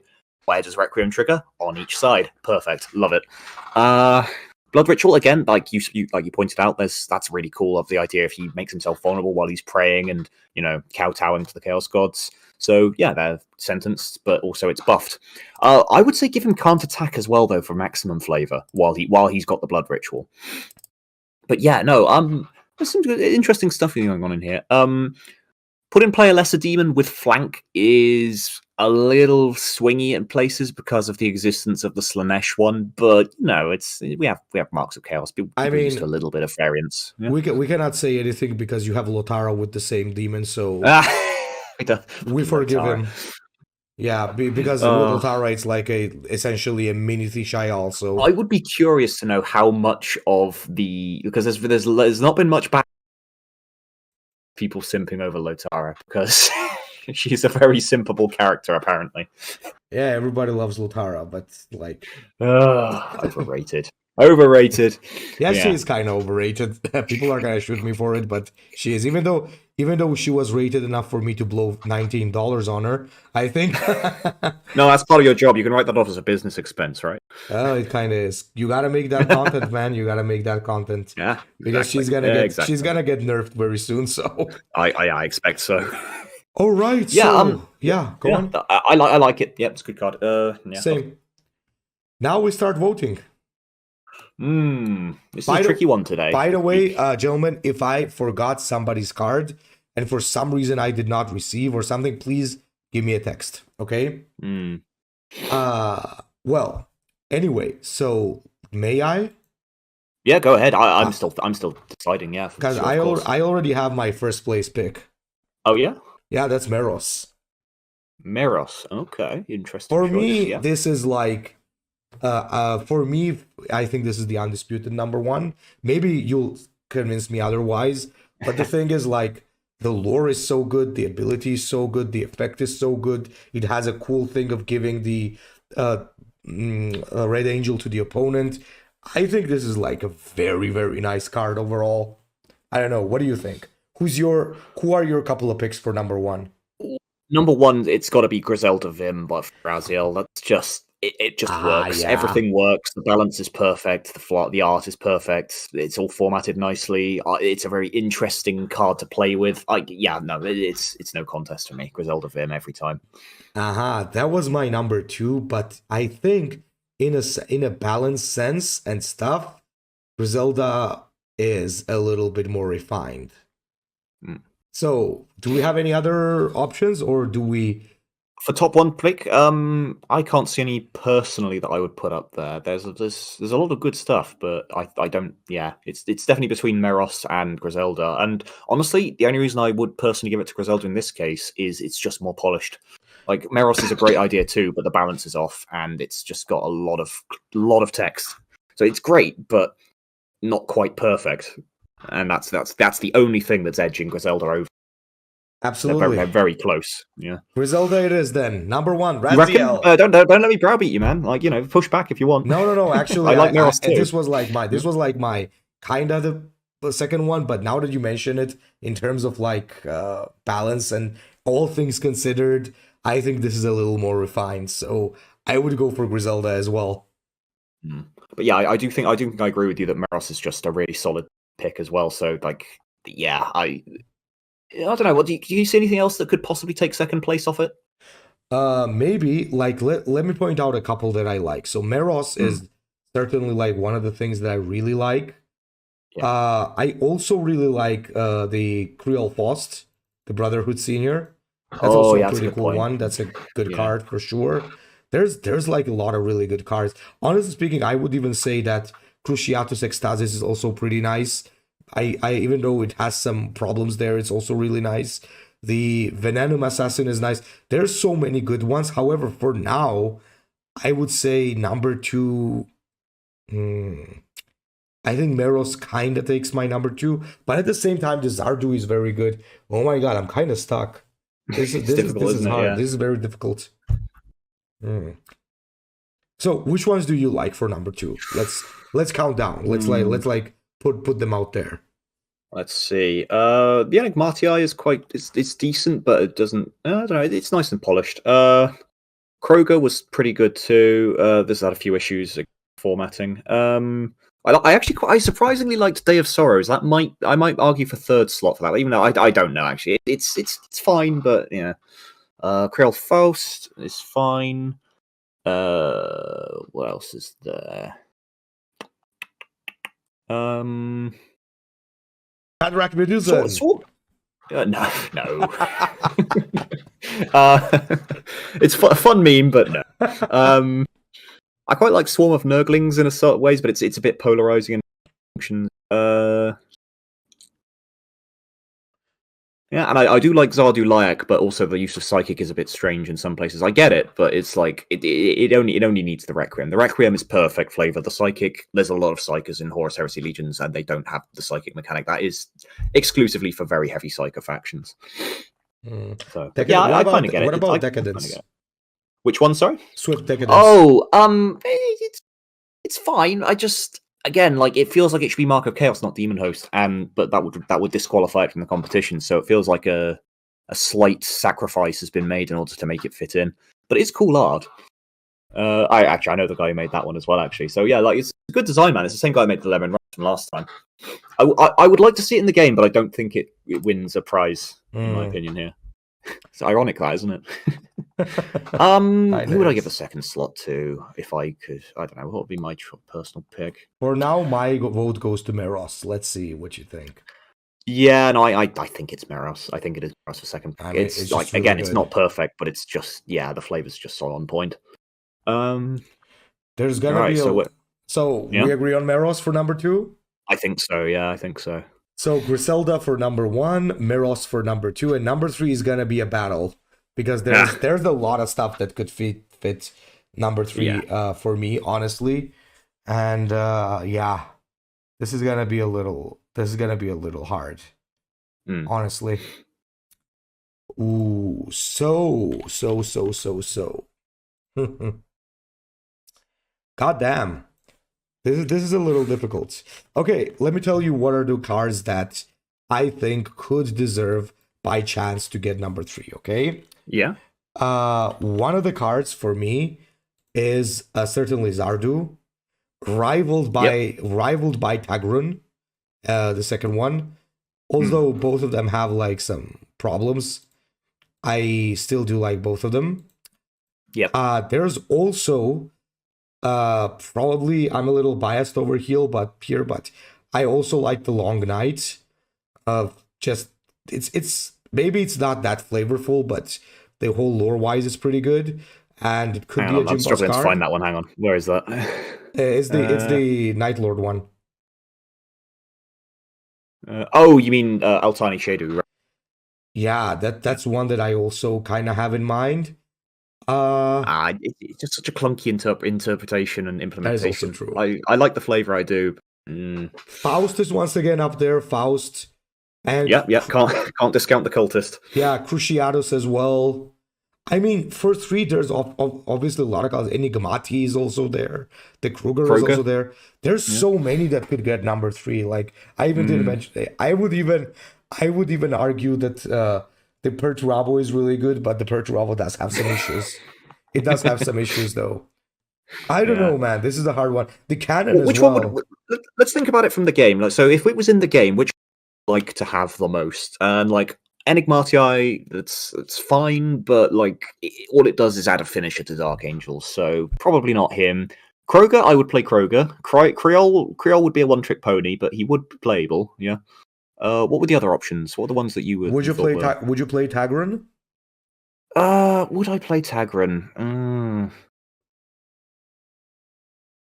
I don't know. Hard one. No, I don't think I would. I think I would play Zardu Lyak because Tagron is just like you just play the same deck as usual, whereas Zardu Lyak, that's got some interesting stuff because the Requiem is non-negotiable. If you can play cheap crap and like put him to either side, and it will always give you the Psyker, and then you can leverage that Psyker on the ability later in the game. That's actually that's a different deck. That's an interesting different deck to play. I also honorable mention to Raptors. I don't think we can give it to Raptors because the art and the balance and all that, but like mutation on Raven Guard, chef's kiss. That is perfect. Yeah, this is a little hard. Castor is also good. Castor Alcade. Oh yeah, the Ultramarine up there. Let's see him. Yeah. Oh yeah. Good flavor, but yeah. Romulus is obviously also good. It's just that it's got a little some it's Ultramarines Pious Vex. Yeah.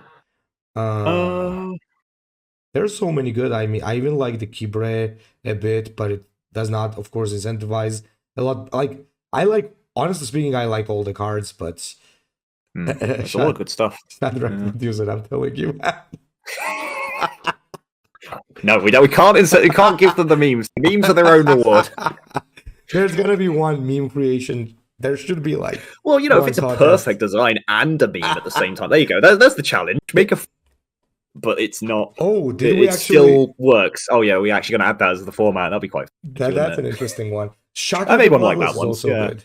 Shaka the Bloodless and Dara are also nice. Yeah, but you can't give it to Garo because he's not a card by himself. He's part of like a collective, and you have to judge them as a whole. Sadly, that's true. Because I agree, I do like a lot of those cards in that quest line, but individually, but like together, they don't. It's just really big and clunky. This is hard. I think I would give it to Zardu Lyak personally. Do you have any other arguments to swing it somewhere else?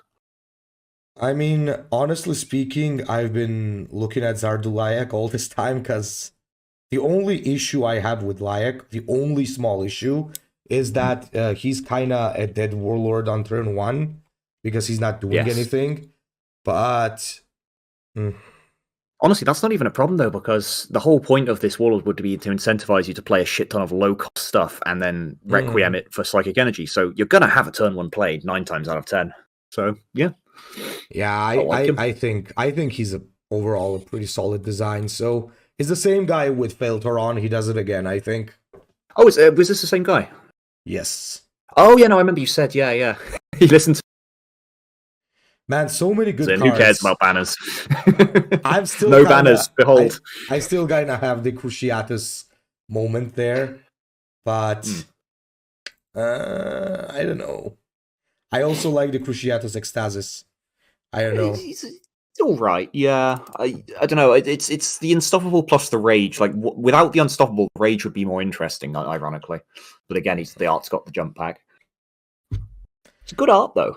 So if we're certain we're not giving it to Shadrach Medusan, it goes to Zardu Lyak, of course. You think? You happy with Zardu Lyak? I think I am, man. I think I like it. The third place is the hardest for me because, as I said, like Swift Decadence is good. I like Altani Shedu. I like Tremor. I like Tagrun. I like the World Eater ones. I like almost all of the cards for rank 3. Honestly, this time. But I think Zardu kind of edges over the others. Yeah, no, I'd say I agree. It's very close. All right, yeah, that sounds good to me then. So, let's see. First place goes to Griselda Raziel. Griselda Vim by Raziel. Yeah. Second is for Meros by Imonil.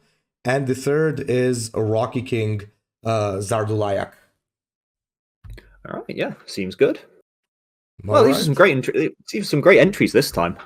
There's a lot more varied. I did like it. Yeah. I think we got more entries this time as well, didn't we? Overall, I mean, there's slightly more cards, but there's also a lot less purple. So overall, it's quite a few more players. It's good. Absolutely. So basically, this is one thing, guys. I have Rocky King's in-game name. I have Raziel's in-game name, but I do not have Imonil's in-game name. So the author of Meros, please either on Discord or email, just send me your in-game name so that I can tell Everguild, all right? Because I need to let them know the in-game name of the person. Because we're Shadow Wizard Money Gang now, we have rewards. Yes. So without a problem, it would be good to just know the in-game name, because the sooner I know that, the sooner I will be able to send the request to Everguild. So first of all, thanks everybody for participating again. Once again, amazing stuff for sure. I love it. It was really, really good. And yeah, we'll be back with the next rules by Monday, the latest. And once again, you guys are going to have 2 weeks for deciding that. So Shadow on any... Keep submitting. The entries got better. They really did. Like, everyone's learning from... Thing matches up. It's all great. It's just going really well. All right. So Shad, you got any additional things to say? No, not really. It's just, like I said, you guys are... The entries are getting great. They're just great. So I can't wait to see what the next 2 weeks brings. I have to decide what the entry is now, what the format is going to be. Very well. In that case, guys, thank you for watching. Make sure to text me your in-game name, Imanil, the author of Meros, and we'll see you in the next one, guys. Have a good one.